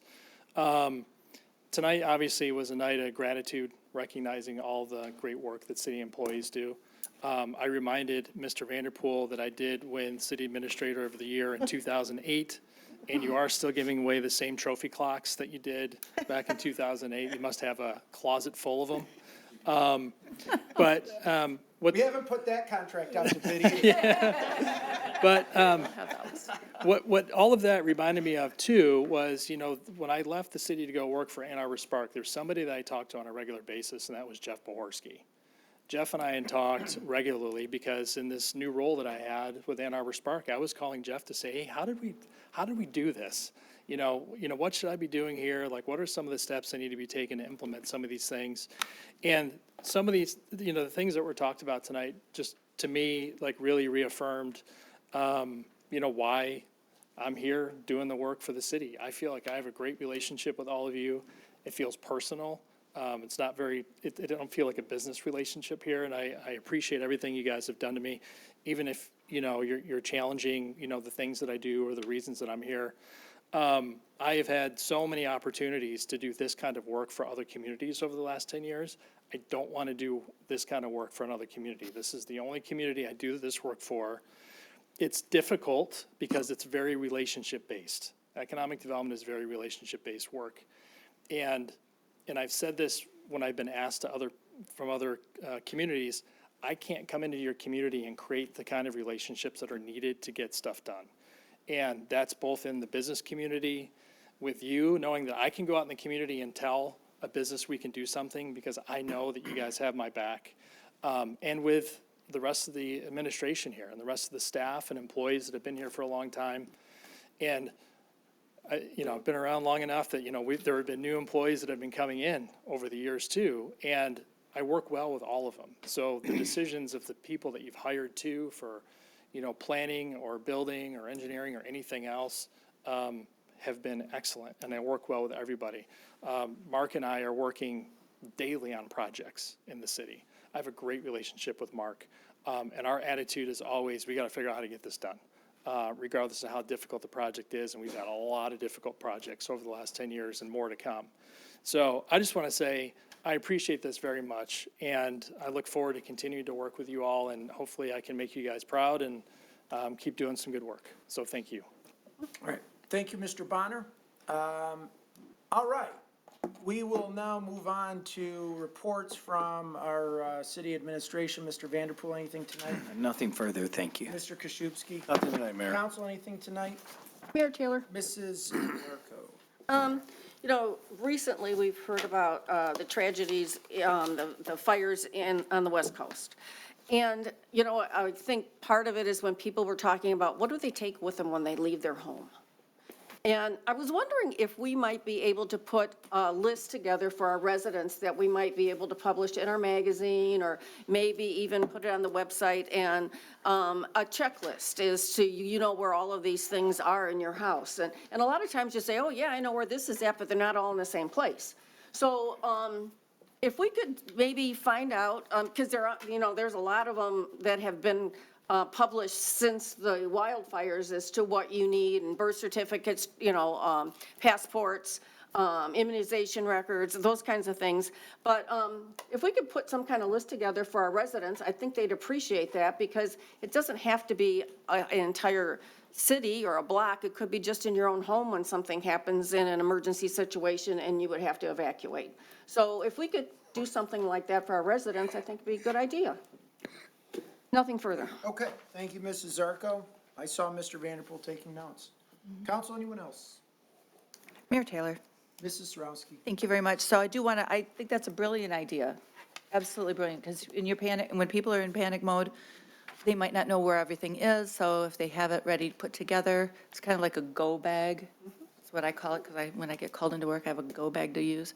So, but yeah, that's brilliant. And then I wanted to reiterate, just very briefly, congratulations again to all our city awardees. And also that we had some things that went through on the on the city manager's report that I think I just want to reiterate, because they were very important things that kind of got quickly gone through, and I don't want to have those missed.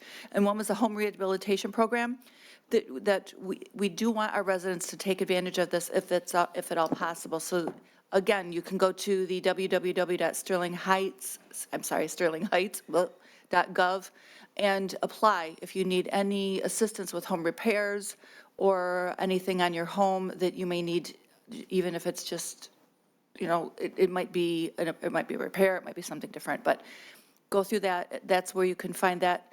And also, it looks so interesting, and I'm very excited to do this, is the Sterling Heights National Lose Literacy Week coming up, and that we're having that movie, Trust Me, which I think especially at this time when we're trying to build bridges and move forward nationally, this would be something that really, this would be very of good benefit to many people, and I think it's very interesting, and I'm looking forward to going to see it, is that you can go on the Sterling Heights Public Library website to register for that. So just reiterating those things, because I thought they were very important, even though they went quickly through our manager's report. So I appreciate that. And that's all I have other than that, so thank you very much, Mayor. Okay, thank you. Council, anyone else? All right, don't forget, strategic planning on Tuesday, a week from today, 1 o'clock at the community center. Hope to see you there. I would entertain a motion to adjourn. So moved. Support. It's been moved and supported with no discussion. All in favor, say aye. Aye. Opposed, motion carries. This meeting is adjourned. Thank you for coming out tonight.